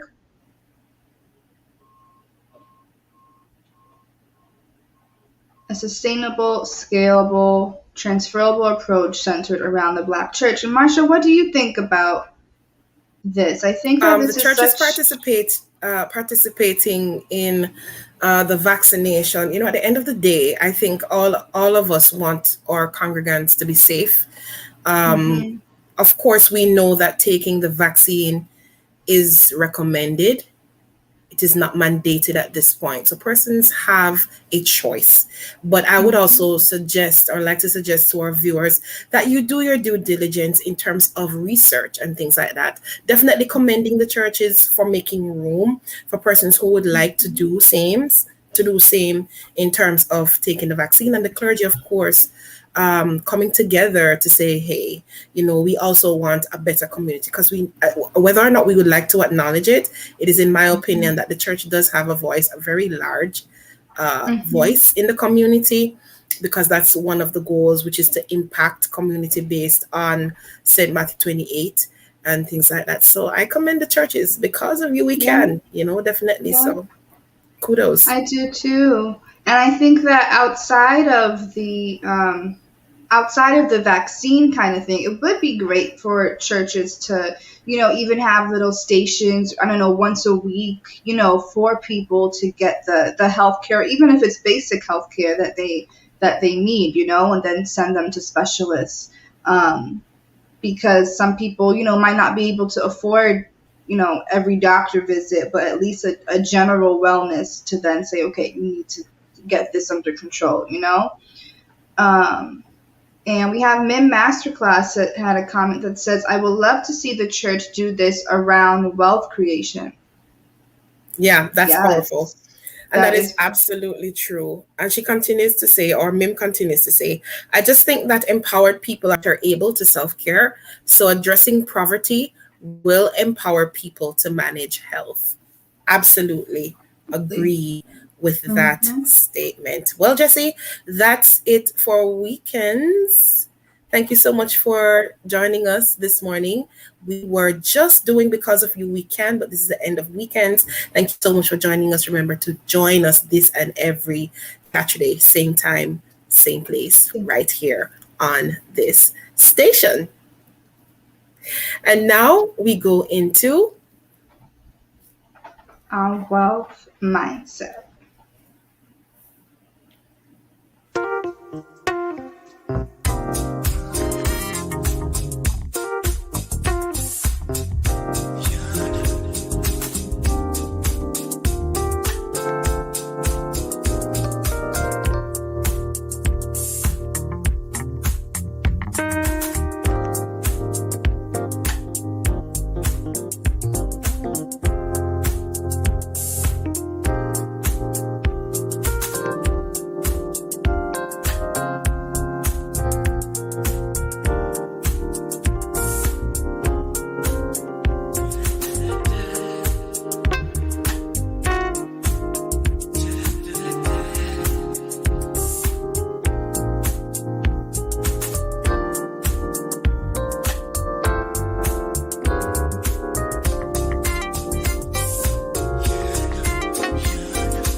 All right. So it is said that poor people think about money, rich people think about things, and wealthy people think about ideas. So wealth mindset seeks to provide entrepreneurs and wealth seekers with access to information and resources to help them innovate, develop, activate, and serve in order to grow and thrive. This includes community health issues. So now it is time for wealth mindset. And welcome to all our viewers. So, Jesse, this morning, I know you have a very passionate topic on your heart. What is it that we're going to talk about this morning? All right, so our topic for Wealth Mindset, we're going to talk about 21 reasons why you should start your own business. And guys, this is, like you said, Marsha, very, very personal. Well, not personal, but just very passionate, because I believe that, you know, we don't have to be constricted to just a 9 to 5. Clearly, this 2020 has shown us that just 9 to 5 is not going to cut it. Yes, so we need to start thinking about other ways to get some income. So we're going to put on 21 reasons why you should start a business today. So I'm reading this article from founder.com, and tune in, guys. Tune in. Let me know your comments down below as we go through what you guys think about this. You know, do you have any ideas of starting your own business? Do you need any help starting your own business? So we'll get into that. So the first reason is you can find freedom. Freedom is the golden promise of entrepreneurship. Over and over again, entrepreneurs that interview for Founder magazine point to autonomy, to independence as a key driver of their decision to start a business. In 2008, the academic International Entrepreneurship and Management Journal released stats that stated that within 25 countries, the study looked at an average of 38% of being business owners cited independence as motivation. Independence served as a reason for 35% of entrepreneurs in the United States and 39% in the UK. In Australia and Japan, 57% of beginning owners pointed to independence as their motivator. And there's a quote that says, owning your own business means being your own boss, deciding when you work, how you work, and what you work on. 2, you'll build a source of pride. There's no participation trophies in entrepreneurship. When you succeed, you'll know it's worth celebrating. The Journal of Business Venturing conducted a survey of 405 entrepreneurs and saw that almost 65% went into business, at least in part because they wanted to achieve something and be recognized for. They said that from psychological science in public interest found that self-esteem gives you more confidence in group settings, more persistence, and greater happiness.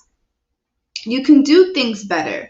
No existing company does everything right. Waste and inefficiency do saddle the private sector. And beyond the balance sheet sits the simple fact that we have yet invented everything that could improve the world. One reason to start a business, then, is to go after these problems. When you have a problem in life, ask yourself, does a good solution already exist? If not, do other people have this problem? If they do, consider starting a business based around a new solution to your problem. For example, traditional Q-tips posed a safety problem to people's ears. So one California team created Auto-Tip, which aims to solve that problem, and netted them $77,000 in crowdfunding money to bring their company to life. A few young men in the 1970s saw a problem with the difficulty and complexity of personal computing, so they tried to solve it by creating a new operating system. Today, we call that company Microsoft. You can make money. Arian Huffington, the founder of Huffington Post, has estimated a net worth of $100 million. Richard Branson, the entrepreneur behind Virgin, had a net worth of $4.3 billion. And then there's Bill Gates, who started Microsoft, and he's sitting at a nice $115 billion. Fourth reason, as we scroll down, we could highlight some. There's this map that shows the happiness benchmark. in all of the states. And it says that according to this graph, it has colors ranging from different annual salaries, and it says that people who make above 75,000 benchmark and up, depending on the state that you live in, will get happier, but the cutoff is $75,000. Earning more money after about 75K per year doesn't boost any emotional well-being. So that 75K is about an emotional cutoff. There's also a graph that shows how happy you are versus, and it says very happy, fairly happy, not too happy. And it also gives the annual salary and also has the percentages of each category. And like that article pretty much states, around 75% to 100K is that major cutoff of people being very happy. We do have some outliers of, people making more than 500K are very happy. That's 100%, and 83% people who make between 250K and 500K are very happy. But that benchmark is around that 75K to 250K of generally people are very happy. Fifth reason to start a new business, you'll learn new skills. Number 6, you might lower your taxes. Business expenses are the cost of carrying on a trade or business. These expenses are usually deductible if the business is operated to make a profit. 7, you could create jobs. If you start a company, you might one day need to hire employees. On that day, you'll have created an opportunity for someone else. For example, the U.S. Bureau of Labor Statistics, BLS, reports that small firms create 64% of new jobs in the United States. 8, you can follow your passion. Whether you start a business is up to you, but there's another thing to decide. One reason to start a business is so that your job can be something that thrills you. Most people would love to have work that centers on something that they deeply care about. So it's time to break out your passion. Well, maybe. Let's get real. Not everything you enjoy can make a business that makes money. Let's use a silly example. I love watching the Colbert Report. I remember that show. But nobody will pay me to watch it. Even if the show wasn't ending, nobody would pay me to watch it. Superstar entrepreneur Chris, I don't want to say his name wrong, but G points out this reality in his book, The $100 Startup.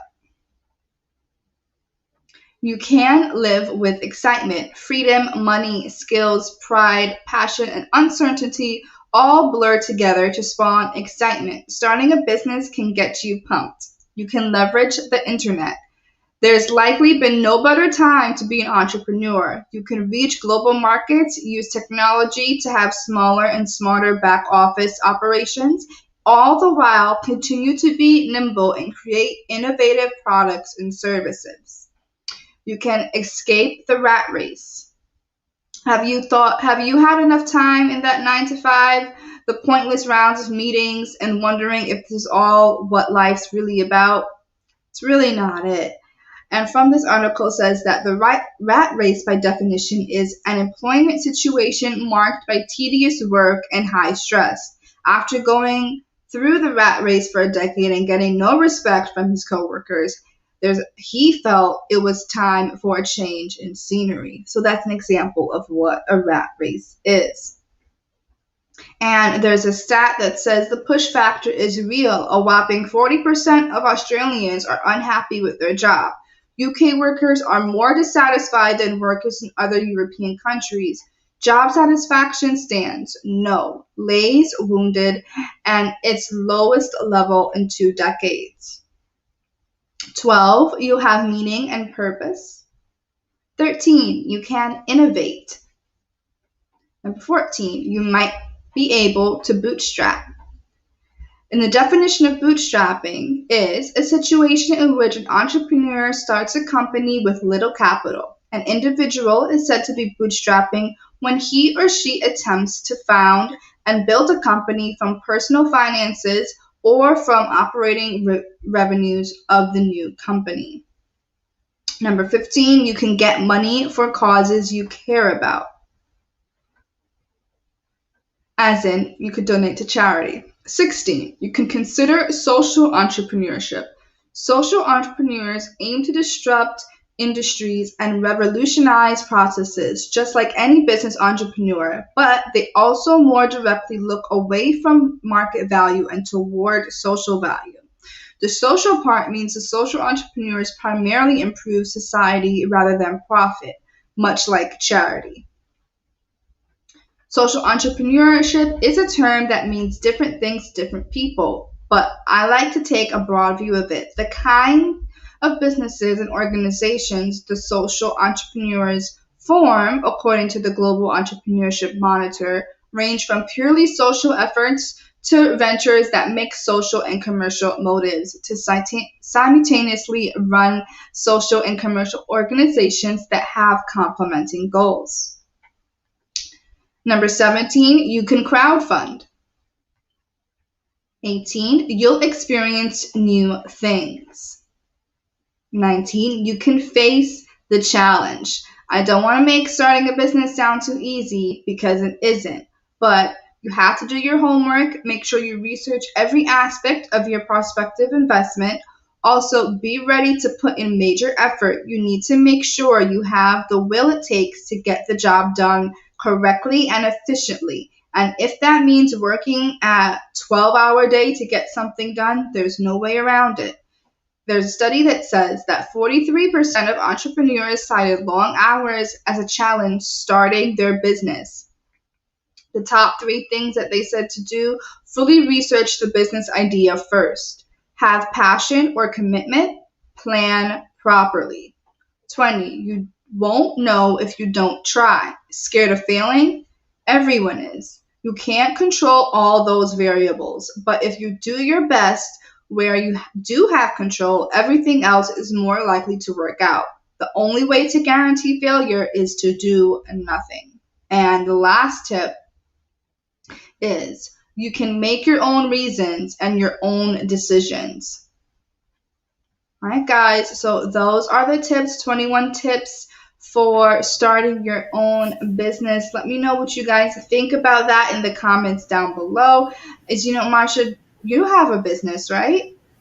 Correct.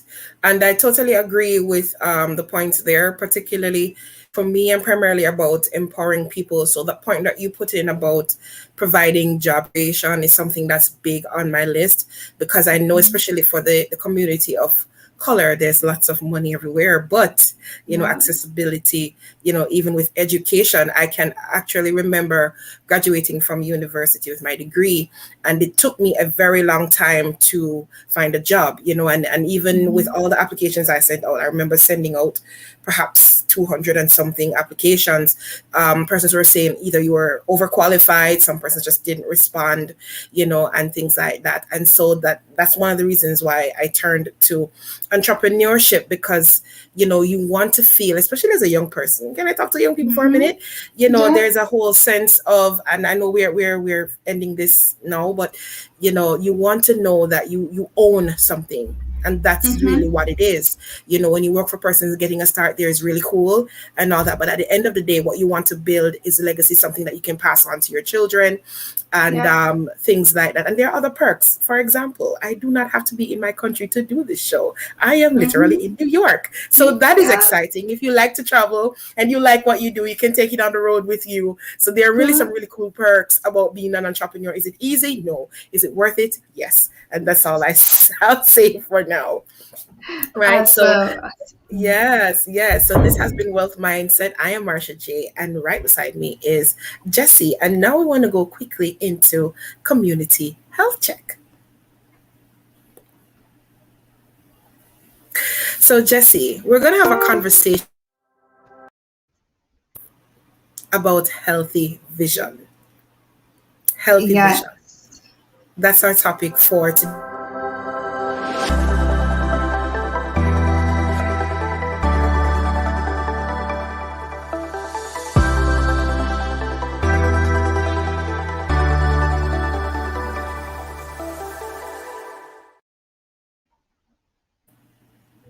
Yes, guys. So our topic for today is healthy vision. We are in the month of July, and it is Healthy Vision Month.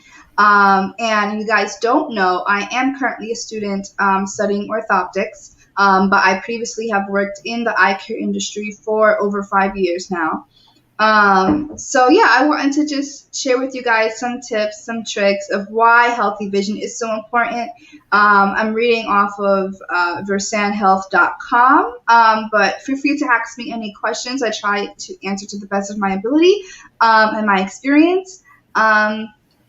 So yeah, guys, as for Healthy Visions Month, an annual eye exam is the easiest and most cost-effective way to evaluate eye health, identify vision problems, and detect close to 30 chronic health conditions. Yes, guys, from your eye exam, we cannot just take the eye of your health, but also some of the other things that may be going on in your body.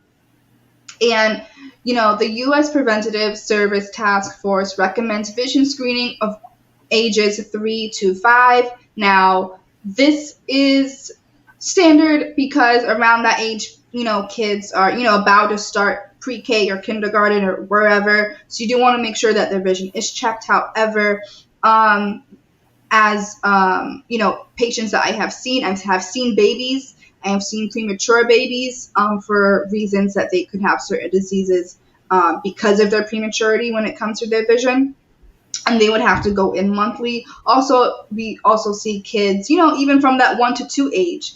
If you're kind of looking at your child and their eyes kind of drifting up or crossing in or going out, get that checked. They could actually have something called strabismus, and that can be taken care of. They may need, glasses. They may need to just sit and wait on it. About a third of children, if they have that, tend to grow out of it. Some stay the same and some get worse. So there are, true causes to get your child's vision checked, especially even at that 1 to 2 year age range. The second thing is know your family's eye history, and I would say, depending on if you could be adopted, your family may not know their eye history, but some things that may come to mind is, early cataracts, especially in the Black community, glaucoma, any retina problems that may be there, any genetic issues that may be prevalent in your family in regards to your vision. Wear protective eyewear. This is key. If you're working in, welding or construction or anything like that, you want to wear protective eyewear. Marsha, the amount of damage that I've seen because people are not wearing protective eyewear, or the amount of we have MIM master classes, eye history or eye illnesses hereditary. They are this is a very, very broad question. Eye history terms of for example, I have glasses. I wear glasses. I've worn glasses since I was 4 or 5 years old. I have myopia, which is I have trouble seeing at distance and things are a bit closer at near. If I marry someone who also has eyeglasses, the chances of my kid needing eyeglasses in the future, higher than average, there is a genetic component to certain eye conditions. And not every eye condition doesn't mean that you're going to get it, but there is, if it's from your mom has it, your aunt has it, that kind of thing, then you do want to at least let the doctor know so they can be, on alert. But doesn't mean that you're going to get it. No, but there is a genetic component to certain eye conditions. But so yeah, if that answered your question, I hope that they are. But yes, there are illnesses that are hereditary. Eat Can I healthy ask a food. question, Jessie? Yeah, what's up? I was about to ask the very same thing. How important is consuming the right foods for eye care? Yeah, so eat healthy foods, including dark leafy greens like spinach, kale, collard greens, and fish high in omega-3 fatty acids, such as salmon, tuna, trout, and halibut. I completely agree with that. Also, when it comes to the omega-3 fatty acids. A lot of people, well, not a lot of people, there is a condition called meibomian gland dysfunction or dry eye disease, which is just when we all have glands on our upper and lower eyelids, and sometimes some people are more prone to get them blocked up. And because of that, it could eventually produce, in layman's terms, a pimple, as if you had like a pimple on your skin, but it'll grow like from your eyelid. So some of the things that you want to do that to help with that would be omega-3 fatty acids. Also, if you have dry eyes, one thing to incorporate is leafy greens in your diet. Someone says, what is the experience of studying this subject? Sounds interesting. Yes. So this particular subject that I am studying is called orthoptics. A lot of people may not heard of it, and a lot of people could be confused in terms of what an orthoptist is, or what just an ophthalmologist is. So I will break it down for you guys. So you have an ophthalmologist, which is your medical eye doctor. They're the ones that are able to do the surgeries. They're the ones that's able to get your cataract out, treat you for glaucoma, etc., etc. Then you have your optometrist. They're not medical eye doctors, but they're eye doctors that are able to give you your general eye exam. Every doctor can give you, your eyeglasses prescription. They also have very specialties in cornea, some contact lenses that are very specialized. They're able to help you in that. They're able to prescribe prescriptions as well. And if there's something that you have that needs a more medically treated, disease or anything, then they may be able to recommend you to an ophthalmologist. Then you have me that I would be, which is your orthoptist. And an orthoptist, excuse me guys, give me one moment. An orthoptist is, you think of them like your PA, or think of them at like your nurse practitioner kind of thing. I work alongside your ophthalmologist, mostly pediatric ophthalmologists. And what they do is we help evaluate and treat patients for disorders of their visual system, such as using their two eyes together, their eye movements, their skilled diagnostic techniques that are involved. And we work alongside the doctors. So we could work in hospitals, clinics, private offices, academic institutions. And we help evaluate how well the two eyes work together, because that could be a muscle thing. It could be an eye muscle disorder. It could also be some genetic component or neurology going on, like if a patient may have Parkinson's or MS or even diabetes. All of that we have to take into consideration. So I hope that answered your question. And then last but not least, we have an optician. Those are the guys that strictly, they make your glasses. That is that. So yeah, hope that answered your question.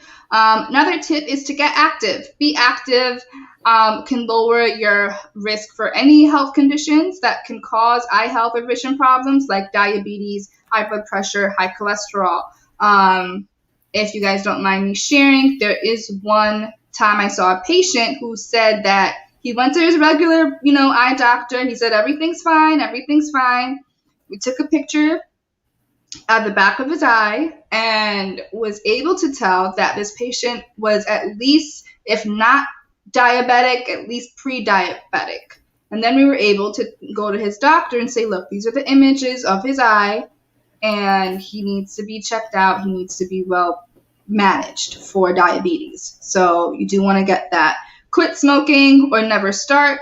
We all know smoking increases your risk of diseases, of health conditions in general, but as far as the eyes, it can increase the risk of cataracts and macular degeneration, and it can also harm your optic nerve. Wear sunglasses. Even on cloudy days, be sure to wear your sunglasses.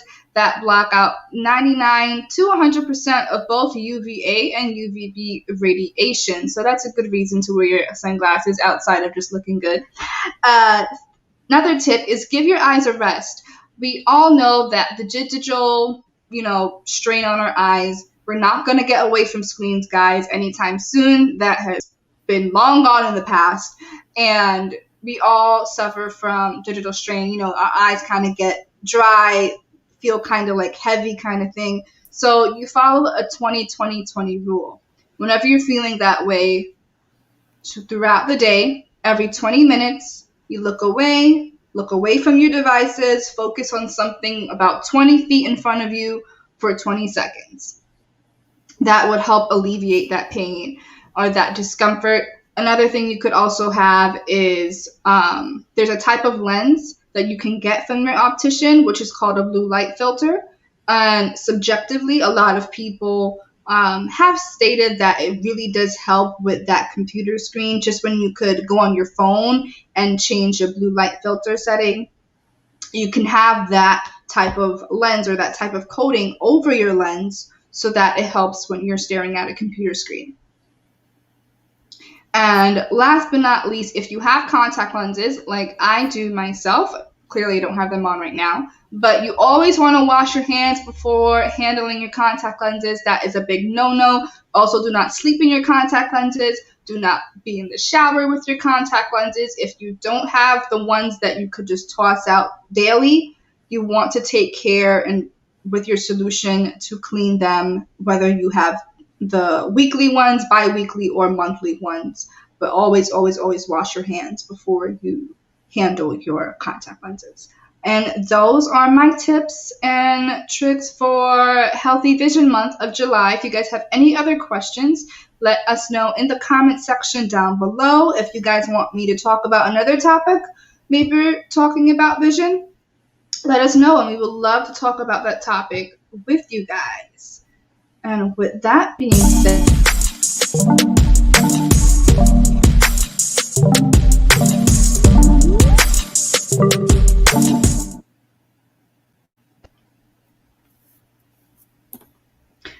all right, and with that being said, we are going to go into our spotlight for today. And we are going to spotlight Apostle Faith Walters and her new book, Reborn.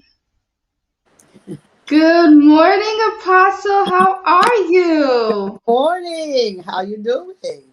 I'm doing good.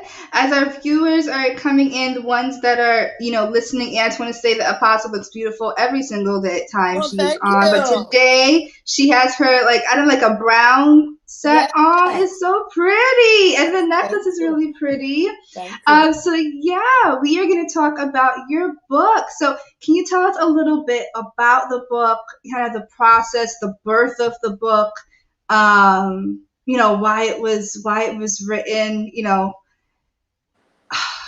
no pun intended, called Reborn, but yes. Yeah, Reborn. This title came forth. Well, good morning, everyone, before I go into detail. So it's a pleasure to be here one more time on the show to celebrate Jesus with you, Jesse and Marsha J. And everybody who's listening from all different platforms and different social media. Thank you so much for having me. And as you talked about the title, let's look at the title for the book Reborn. It's more like when re means to begin again. So it's as if I went through a process of change. I went through a process where God took me from darkness into the light. If you look at the front, it says a personal journey about a personal story about my journey from a place of despair to fulfilling God's purpose in my life. And when I didn't know who I was as a little girl, I didn't understand what my purpose was. I didn't even know I even had a purpose. Growing up in a very religious, very strict religious environment there's so much things that you are missing out on, not understanding there's more to it than what you're involved in. And for some reason I kept yearning and asking for more, but I didn't know where to go or what to do. So I felt like I was in darkness, so took a while for this book to come forth. It's been written for years, and it's been typed up for years, and I couldn't find a good publisher who could really get my message across and understand the depth of what I'm writing. So I thank God I found one, and they were able to bring this book forth. So I'm grateful to the Lord for that. Awesome. That is beautiful. I do want to, if we have time, to get a little snippet, if you could read a chapter real quick. But I have a question in regards to what you said in terms of being in the dark. Can you, for our youth listening, can you tell us a little bit about, advice on how the youth can get out of that if they're feeling that, they don't know their purpose? How to, or if they have gifts that they kind of, hint on, but they don't know how to expand that and really give that life? That's a very good question, because I've had people ask me that question. How do you know that what is it you need to be doing? So even when I taught in school as a teacher, a former teacher, they asked me that I had to kind of help students to recognize their self-worth and what they are good at, what they can do. So I asked them, what's your passion? What is it that's something that's deep within you that you need to be doing, that you feel something strong about, And when you have that, because one of the things that I realized based on two scriptures that I use as well. The first scripture is taken from Matthew 20, if I'm not sure if I have it correctly, but it's in the book of Matthew, where it talks about two things that the Lord looks at, is having loving the Lord with all your heart. And the second one is love your neighbor as you love yourself. And the second one is great. It's very profound.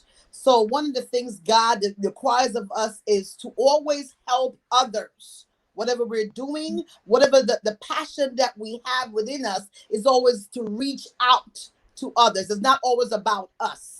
So whenever God puts something in you, he will equip you. He will give you the strength. He'll give you the courage, to build on it, and little by little you work at it, but you have to connect to the Lord for the Lord to help you to let it grow. And expand. So it's in a way, to have God connect with you to help other people out there. And that could be, it could not be just in one thing. It could be multiple different things that God has given you. And it just, in his own timing, to kind of grow in that kind of thing. But everything starts from someplace. It starts from someplace and builds. Because as we're taught that we move from level to level, glory to glory, dimension to dimension. So you got to start from someplace, in order to build. So it's something that's deep, something that you want to make a difference. And basically your life is all about helping people, helping others to advance. And when God takes you through things, it's not for you to keep it to yourself. It's to share it. Either you write it down, or you share it in a testimony so somebody else can grow. Okay, it's all part about growth, and we each one help one. That's how it grows. That's how we build. Awesome. Yes, that's absolutely awesome, and I'm happy to say that I have my copy of the book. Oh, can you see? Absolutely beautiful book, Apostle. Beautiful book, beautiful artwork. And yes. So that we can see it a little bit clearer. It is clear. You can get your copy of the book. This week, we were kind of diving into chapter 2 of the book that talks about being forsaken. And as we wrap up this segment, Apostle, you have about a little over 10 seconds. Okay. Just encourage someone this morning as you go who may be feeling forsaken and definitely need to get a copy of this book. Yes, if you look at chapter 2, talks about forsaken, and it starts from when I was a little girl, and felt like didn't have any purpose. I didn't feel like I was going anywhere. I felt lost. I felt lonely. I felt confused, and I didn't even want to live. It's all part of chapter 2. And I didn't know, every time I tried to take my life, okay, people have done it, and something kept telling me, I kept coming back, and I kept wondering, why am I here? But I still didn't realize. And because of going into this deep religious environment, I developed this deep-seated hatred of God, because it was so confused, but until God started letting me realize that even though I was going through different changes in my life and things I didn't understand, God was there for me, because he knew my heart. He knows your heart. So if your heart is in tune, even in life, you're not understanding things, but if your heart is pure, and even the life will be confused, and your challenges in every direction, but God knows who you are about, because there are things you don't understand, but God will take you through the process. As I would talk about the book, when I realized, when I got up every day, I realized in amazement, I woke up and kept wondering, why was I still here? Didn't realize that down the road, God had something for me. So those who are feeling lost today, you're feeling that you don't have anything, or feeling that you don't have a purpose, you do have a purpose. Understand that God has something for you. There is value in living. I learned that as well. So understand that even you in your darkest moments, God is there. Just cry out to him. Ask him, Lord, help me. And even if you don't have to be able to speak the words, just think it in your thoughts. Because there are times I was thinking, and because God read your mind. He knows your thoughts as well. So just ask God to just help you, to get through the process. If you're feeling down or feeling like there's no hope, there is always hope in Jesus Christ. And when you find that, he will give you that place of rest. So I'd love for you to get a copy of this book. It will definitely change your life. It will change your surroundings. It will change you from where you are, to bring it to a next level in him, because it's all part of growth and growing, to build and allow God to use you whatever way possible. God bless you. We have some comments that are coming in. Marsha, I think you're mute, but we have some comments that says, can we hear the reading of a sentence or two? And have another comment that said, from the masterclass as well, I had that experience. I would wake up and be so upset that I woke up. I would pray to die in my sleep. Wow. Well, I'm going to read this one here for you, just hearing that. At the age of 13, life continued to be so unbearable that I began having suicidal ideations. It was just another episode that drove me to that moment where I went to the bathroom, opened the medicine cabinet, took an entire bottle of pills, went to my room, laid down on the bed, and waited to die. To my amazement, I awoke the next morning and wondered, why was I still here? The suicide attempts continued for another time when I was once again wrongly accused. At this point, I went into the bathroom alone. Again, my father was in the next room. I locked the door behind me, opened the window, decided to freeze myself to death in extremely cold temperatures. I only had on street clothes. I remember sitting at the window and thinking that I must die because no one really cared or loved me. No one believes me. What is the point of living? No one would miss me when I'm gone. So it really didn't matter. I sat for many hours at that window until I ended up in my bed, laid down, closed my eyes, and once again waited to die. However, the next morning I woke again, still wondering, why am I still here? Throughout this ordeal, no one ever knew or suspected that I was desperately crying out for help. So understand, all the times I was going through all these processes, God was there every single time, even if I didn't understand it. I didn't know it at that time, but God was there. So hope that helps you. Hope that answers your question as well. So even in the darkest moments that you're feeling that you don't want to live, God is there. Awesome. I think we have one more question from our audience. How have your life or how has your life evolved to reflect on the stories in the book? Oh, wow. Oh, my goodness. It was so much pain I felt, but God has just really changed me, fine-tuned me, allowed me to forgive others, for my life to expand and grow. I had to forgive them for the blessings to come forth. And I one part of my book, if you look at, if you read the book further, there was one of them. I'll tell you what chapter that's in. Let me go give me a minute. I go to chapter 16. It says, not bitter, but better. Okay, not bitter, but better. I mean, I overcame over 30 years of abuse, emotionally, mentally, physically, spiritually, all kind of abuses. You name it, it happened to me. Financial or things like that. And I could have really had a deep-seated hatred, but God healed me and made me who I am today, so I can help others to come out of their dark place and to be all that He desires them to be today. So I'm happy in who I am in the Lord. And I tell you, God just does so. We have that relationship.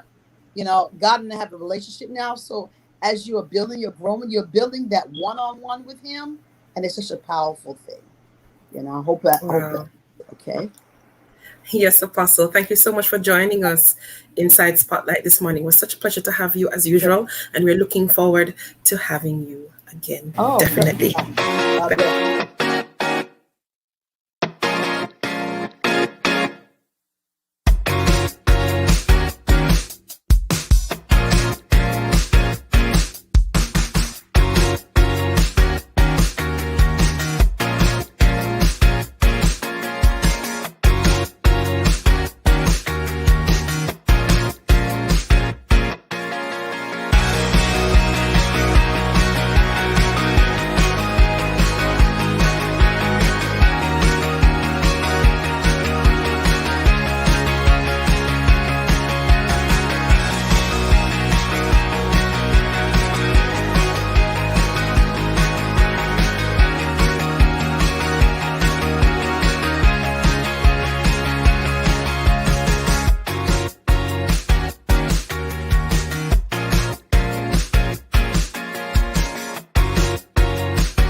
Hi, so welcome to Voice of Truth. I am Marsha J, and I am here with Jessie.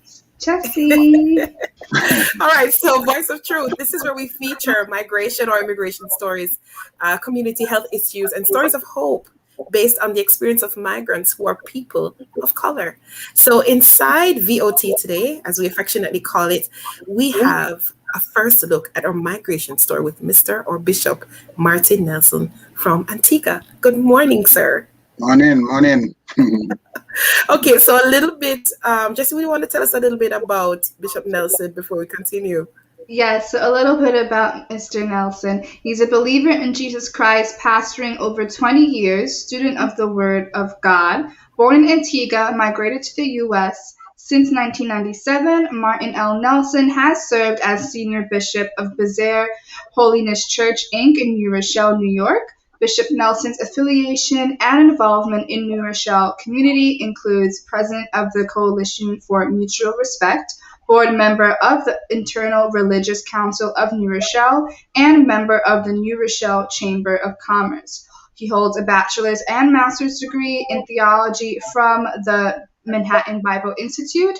He also graduated from New York School of the Bible and Nyack Mission College, and he also has his associates in social work from New York Technical College. Thank you so much, Mr. Nelson, for being on our show today. Thank you. All right. So can you tell us a little bit first about, honestly, your migration story of how you came to the United States, and your process, kind of your overwhelming feelings when you first landed in the United States? Well, sorry I have to speak after Jess with all the nice things she said and the nice information she gave us. well, I came to the United States permanently in May of 1980. My wife's family was living here at the time. I was in Antigua. I was a nice police officer in Antigua. I was working some nice departments, and then my wife's family was here, and so they wanted her to come. So we came in 1980. I believe it was good. It's a change. You know, when you get here for the first few months, you miss home. You miss all the things you're accustomed to, your friends. You know, you miss the things, you know, what we used to do on weekends, where we used to go. The good thing is that when I came here, I just got saved about a year. I became a believer in Jesus Christ about a year before I came here. So, but when I came here, the things I saw, it was new, it was different, a little bit of shock here and there, the things I encountered. Coming from the Caribbean and went to school in the Caribbean, you read about slavery. That's what we have. We read about it. It's in books. Coming here and not just reading and hearing, but seeing live what is racism. We didn't have racism in the Caribbean. Yep. We just read about slavery. That's it. And how I grew up, there were two set of people: those who have shops and those who go to shop in the shops. So we didn't have this sort of a skin color problem plenty in the Caribbean. Even though we had Black Power movement, we had the Rasta movement, we had all this kind of stuff. We had the delinquency when marijuana became popular. But coming here, you meet so much other things, so much other drugs available to you. It's the first time in my life, at the age of 26, 27, is the first time in my life I hear a young person curse their parents in decent language. Wow. I've never heard that in the Caribbean, where I grew up, whether it's Grenada, Antigua. I never hear that. And I've been to almost all the islands from Grenada, St. Vincent, St. Lucia, Dominica, Montserrat, St. Croix. I've been to all these islands. I've never heard a young person stand up in public and curse their mother. And I am unapologetically a mother's boy. I tell people, after my mother is God. So I'm not accustomed to that. And that was a shocker to me. And next thing that was a big shocker to me is when I started to go to school here. I went back to college and started, make myself better. One of the things I encountered is when I spoke to the teacher and I said, "Yes, sir." And he bluntly said to me, "Don't ever call me sir." I nearly faint because I'm not accustomed to that. Right. Where I'm from, teachers are gods. Yes, sir. Yes, mom. Yes, sir. No, sir. Yep. You don't. I'm not accustomed to that. So that was a shocker. But the positives in this country is much better than the negatives, because I get an education. I gain a lot of world experience. I was able to travel from here to a lot of countries around the world, and I developed a lot of great, diverse friends. So the positive is much better than the negatives here for me. Oh, wow. Can you tell, we have a comment that just from the masterclass that said, "Oh, wow." I think that was in relation to you calling the teacher sir, and his comment about that. Can you talk us through how you got involved with ministry, starting from being a police officer in Antigua, and how did God lead you in terms of going into ministry? I always say to my friends, I did not know anything about God leading you. That is not something I knew at the time. I understand it better now. I came here. I became a member of the Bronx New Testament Church of God in the Bronx, New York, with Pastor Ferguson. I was there. I attended the Sunday school class. I made some nice friends there. And about a year into that church, or a little over a year, the two teachers for the adult class had to be absent. Brother Young had a funeral in North Carolina, and Pastor Ennis had a death in Jamaica. So he went, both of them left. The pastor came and gave me the book and say something for me, please, in this class for the next 45 minutes or so. I did. And that is from then to now, that is about 1981, 82, somewhere there. And I'm still teaching to this day. Never stop. So the things that happened to me as far as ministry is concerned is not things that I planned for. It's not what I wanted to do with my life. I didn't plan for that. So honestly, to say it this way, honestly, is that these things happened to me and I enjoy it. So I moved from there. I get involved in the prison ministry, spend a lot of years at Rikers. I like to tell people I spent 7 years at Rikers, and they look at me shocked, and then I pause. They believe I was incarcerated. And then I was there for ministry. For 7 years, I did a lot of ministry at C-74 in Rikers Island for years and got involved with the prison ministry. After that, I started a work with my friend in Brooklyn, Pastor Henry. We started the Calvary Church in Brooklyn. I was the youth leader there, and I was his assistant. And then I used to teach a class in New Rochelle at Visa Holiness Church, where I am right now. Then the pastor got to some age where they decided to step down, and they asked me to come in. They believed that they would like me to come and to help pastor the church, and I'm there now for 23 years. So the things that happened to me is now I know better. I know God had led me along these lines, and even the experiences I had in life, I believe even before I became a police officer, I was involved with the police. Me and the police was never get along, and then I became. I see. So a lot of the things that happened to me is now that I understand, God set me up that way. I could say that now, but I did not know that then. Those events just happen in my life, and I just enjoy the ride and enjoying the moment. Yeah, sometimes it does take you to reflect and look back, because when you're in it, I don't think you truly understand, because you're so in it. You're just like, okay, I need this, I need this, and this. And then you look back 5-10 years, you're just like, oh, that's the path. Okay. That's it. We have a question from our audience that said, what was that like working at Rikers Island Prison? Well, it was nice, and you have to know that you want to do this. After a while, I realized that, because when you're going into Rikers Island, the security on us, I think when it came to us Christians, they treated us differently. They treated us with disdain, because the correction officers, I don't think they appreciated us coming and preach, because you had to have a few correction officers in the area that is for the service, the hall. So they had to listen to the message, and I don't think they resented that, because you're presenting a message not just to the people who are incarcerated, you're presenting a message to everybody. The correction officer is a sinner, the prisoner is a sinner, the prisoner need help, and the correction officer need help, and the help they need is divine. So sometimes they take, for instance, they will search our Bibles. They will.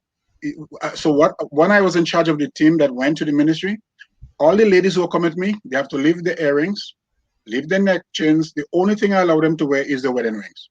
They have to. They watch everything we leave behind in the vehicle. So when you get to the security, there is nothing to keep you back. And I asked the ladies who come with me, dress properly and simple, non-revealing in any way whatsoever. And the guys take everything out of your pocket, not down to your kerchief. We leave everything. So when we go, all we have is a Bible or a note card. That's it, or a hymn book, nothing else. But the prison ministry was very, very good, because we helped. I was involved with Soul Willis Prison Ministry. Our office was in Harlem, and we help a lot of people. I see a lot of people get help over the years. There's a guy, I cannot mention his name. One of the guys I remember very well. We helped him. He was in prison. He went into prison for larceny and fraud. He came out. He went to school. He came from school, and he became an accountant handling millions of dollars. One of the other guys who went to prison for all sorts of stuff, he came back out. He became one of the chief locksmith of one of the leading hotels in New York City. And so we see one of the guys who came out of prison, went to get himself together, studied substance abuse, became one of the best substance abuse counselor in New York. So I've seen some great success stories with the prison ministry. Great. And one of the guys that we met in prison was pastor in a church in the Bronx for many years. He died about 8 years ago. So we have seen some great success with that. Wow. We have another question that came in that says, migrants get such a bad rap sometimes. What is your view on migration and the benefits of it? Well, everything have its pros and its cons. Everything have its negative and its positive. A lot of us come and have done very well. We integrated.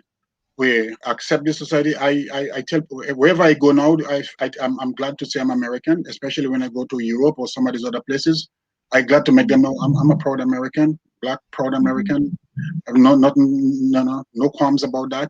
Some of us have not made use of the opportunities, and you'll expect that no matter what in every discipline, whether we're police officer, whether it's pastors, whether it's doctors, lawyers, or teachers, in every discipline you have its problems. It's the same thing with some of the migrants. A lot of us have done excellent. A lot of us have done great. A lot of us, we get involved in education. We get involved in, you just speak about, develop yourself to have your own company and do your own thing. A lot of us have done that. One of the first things I did here when I came, I had some skills in construction, and I had a construction company for about 15 years, myself and my friend Pastor Henry, and we did very well. God blessed us, and so that helped us not to depend on people. What it did for me, it helped me not to depend on people to help me in a way. So I helped myself because of the finances I was able to develop, and I was able to travel and able to buy myself a little home and take care of myself with my wife. So a lot of us have done well, but there are others who have not done well. They make crime the life story. And so the few that have done foolishly affect the majority that have done well. So that's how I put it. Yeah.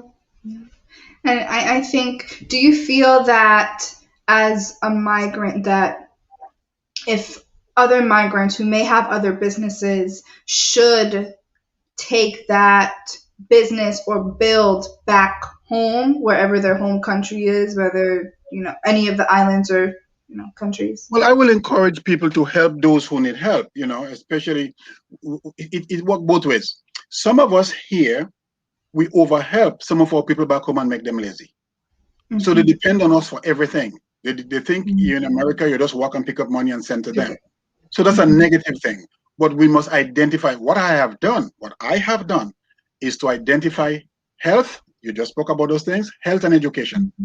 So a group of my friends from Brooklyn that we will work together in Antigua and some places, we help, we buy medical supplies and send back to some of those institutions that needed it.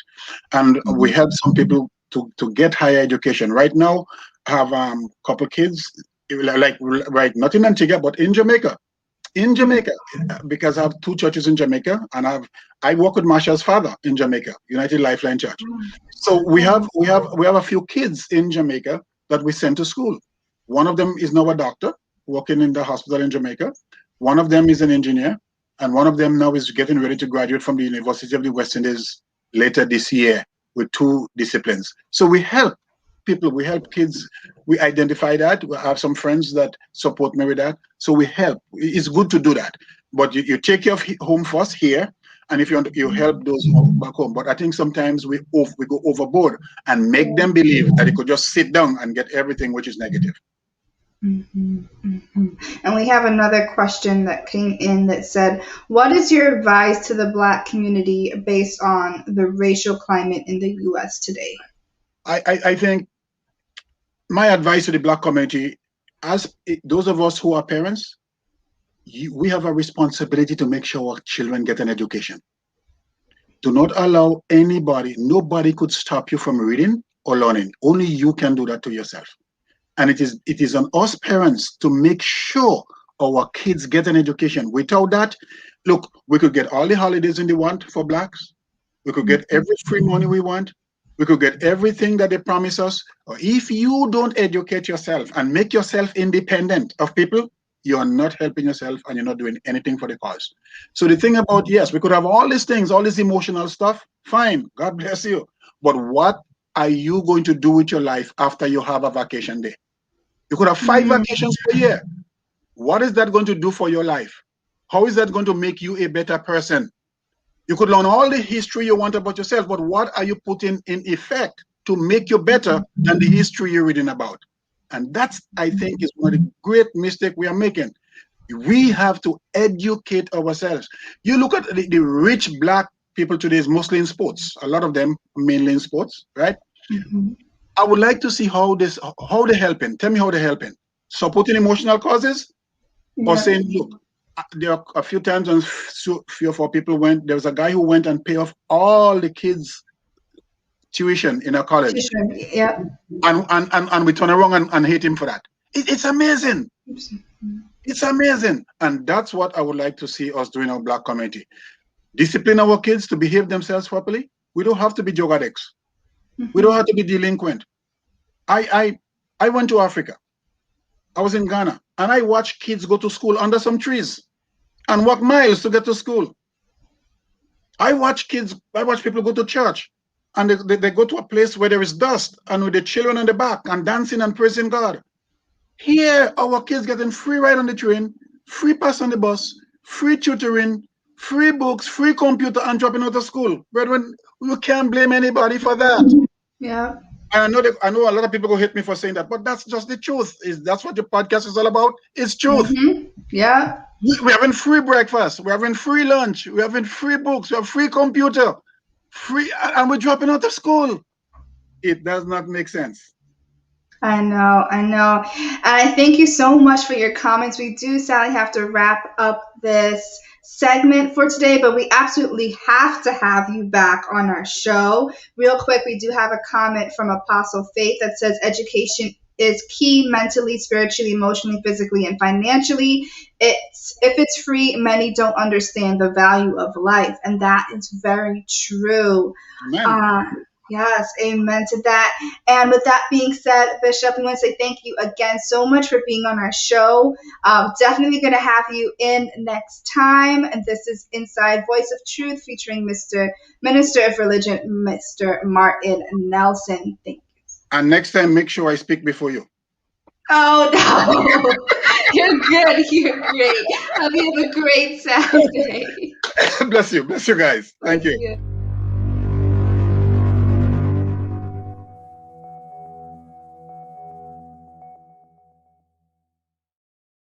Guys, so today we are in our spotlight for today, Seeds of Praise.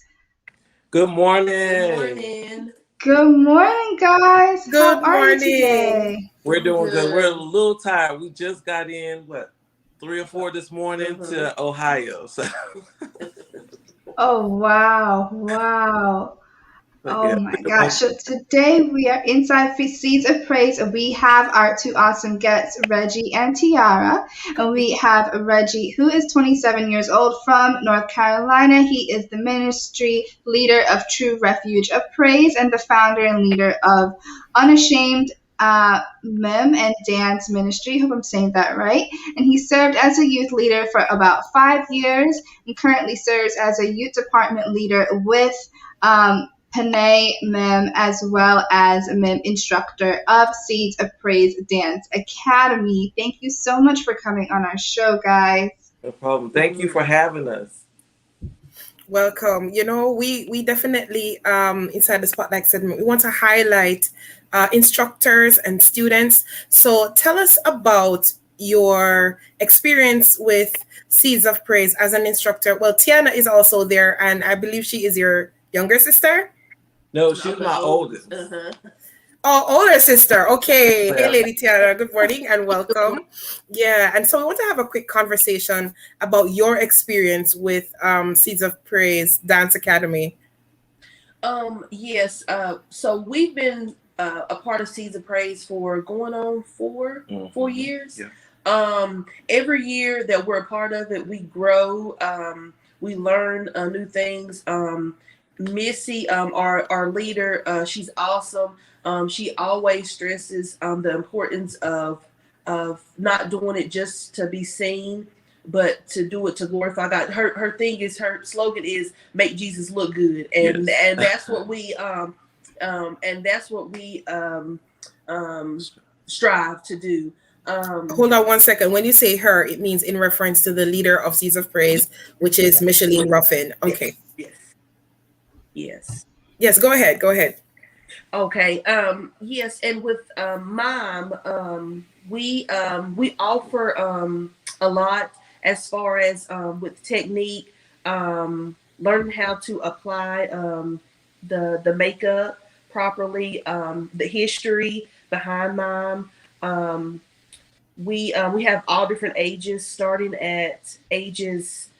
I think our youngest last year was 5, I believe. Yeah. So we really like to start from the lower level as far as with the children. Try to be a little bit diverse, not just sticking with the adults. And really with that, it's a joy to do that, because them being that young, wanting to not just dance, but really learn about their relationship with God, and and just the whole feel of being a part of a group. So that's really something that you learn from the Mom portion of Seeds of Praise Dance Academy. That's awesome. I want to throw this question to Sir Reggie. What have been some of the testimonies that have come out of mime? A lot of people see mime, but they don't quite get what it is about. But doing it for a period of time, what are some of the effects that people have when they watch you guys minister? Personally, with Seeds of Praise, even this year, we've heard from students saying, they've built, their confidence has grown. It kind of opens your mind to more creativity. You get to, when we teach, we tell them to use their imagination. So they get to use their imagination, and then we get to put that imagination into choreography. And so they're kind of, opening up more. Bree was just telling us coming up here to Ohio that one of the young girls, she was telling her mom, like, she's going to mime more next season because she feels more comfortable. It's opening up her more. So that's one testimony. I know a few years back, we met a guy, I think it was in Charlotte. Yeah, it had to be in Charlotte. And he testified that was going to be his last day at the church. But when he seen us minister, he, I guess, like, renewed his vow to being at that church, and his commitment back to. Wow. So that's been something just to keep us going, just to look back on those testimonies. Wow, we have a comment here, and it says, this is from Apostle Faith Walters. Thanks for contributing, Apostle. Very inspirational message of Seeds of Praise, spreading the gospel of Christ. And I totally agree.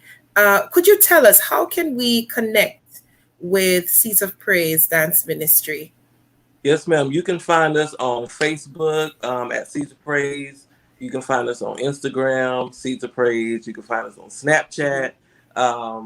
We're about to get a TikTok so we can communicate with the young adults more. You can also find us on our website at seedsofpraise.com. GoDaddy. It's seedsofpraise.com. You can find us at seedsofpraise.com.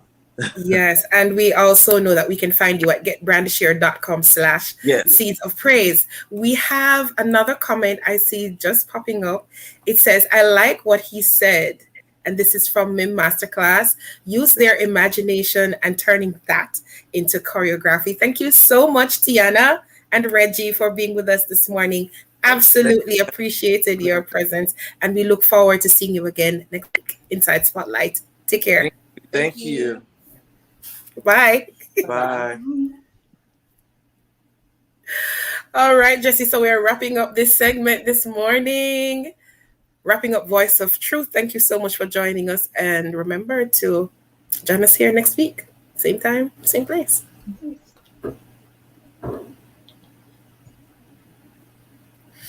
And now we go into Travel Boss.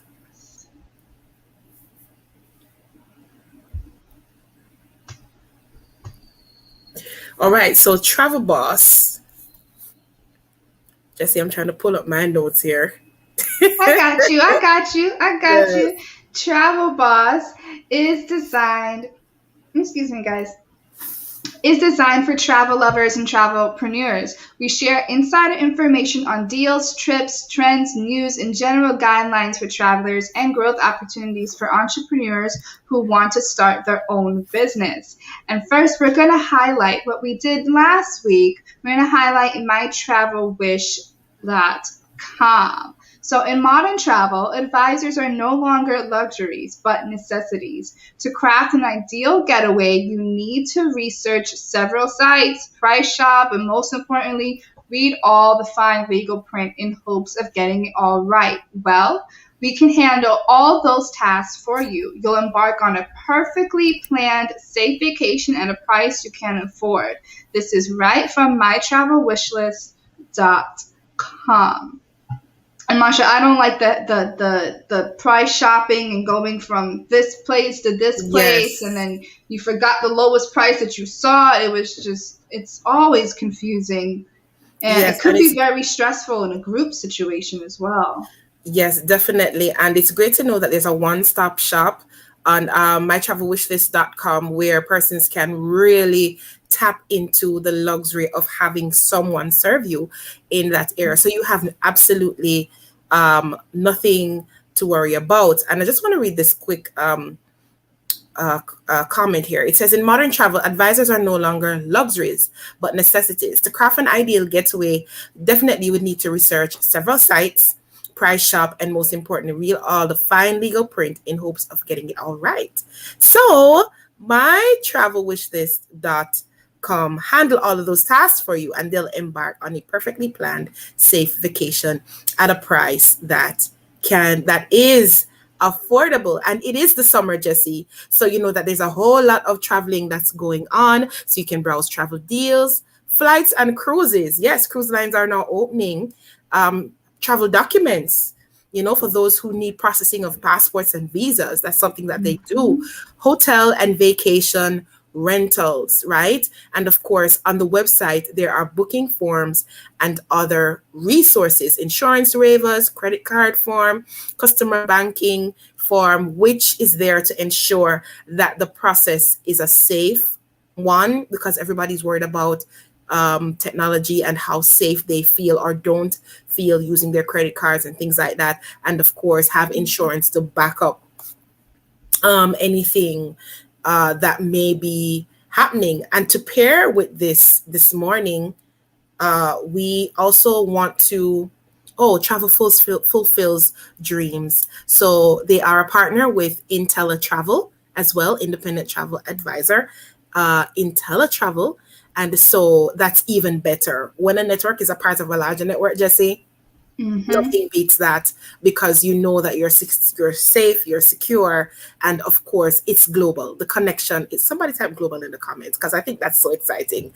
Just to know that you have, yes, global connection, global travel, everything is just global. And so we invite you to go to mytravelwishlist.com. And so once you go onto the website, we definitely need to have a conversation about New York. Apostle Walters says, well, she says two things. Marsha forgot to mention that color is beautiful on you. Thank you so much, Apostle. Good morning. Good morning. Yes, I feel happy in this color. Thank you for saying that. She says, yeah, one shopping for all my personal and travel needs. Yes, it's a global connection. Yay. Yes. And as a matter of fact, let me just say this. Let me go back to Apostle for a minute. Yesterday, I got a chance to hang out with Apostle Walters for the very first time. Listen, it was absolutely fun. And Keith was there We had Keith on travel last week. So it was Keith, myself, and Apostle. And it was absolutely phenomenal, absolutely amazing. We had like a kind of girls' day because after we ate, just kind of walked the mall and did some shopping a little bit. And this is a part of travel, isn't it? Yes, because I'm in New York. Right. Yes. So this is what happened in New York, guys. I hung out with Apostle yesterday, and we had an absolute amazing time. There we are. Yes. What? Yes, and that meal, as it was as good as it looks, and it looks really good. Yes, absolutely amazing. We enjoyed ourselves in the city of New York. Listen, guys, there's so many things to do in the summer time. Hang out with friends, hang out with family, hang out with business partners. Don't take life too serious. Yes, life is serious, but it's really good to know that when you travel, you can connect with people that respect, connect with people that you trust. I'm going to give you a little video next week because we're running out of time today. But just remember, Apostle says we can't hear you. Apostle, I'm not sure why you're not able to hear us. Are you able to hear? Well, I'm not sure. Yeah. Hear Jessie or myself. Min Masterclass said she can hear. I can hear. Okay. Yeah. So it may be a bit of a bug on your side, Apostle. But, definitely this was Travel Boss featuring my travel wishlist.com. And before we go, we have one final thing that we want to share with you. And this is from nycgo.com. Enjoy the best of New York outdoors in the Bronx. And so we're going to share with you real quick. We won't do the entire thing, just to let you know how you can collaborate and not collaborate, but actually have some fun in New York while you're here. Just one, the Yankee Stadium, and take in the grandeur and fan-fueled energy of the Yankee Stadium, home of the 27th time World Series. And I'll stop right there this week. Next week, we're going to give you some more, but we have to go now. Thank you so much for joining us on Travel Boss. See you next week, Jessie. Same place. Take care, guys. Thank you so much to our partners and our viewers. And we're so grateful to have you, so grateful for you. Take care and see you next week. Bye, guys. Have a great day. Bye.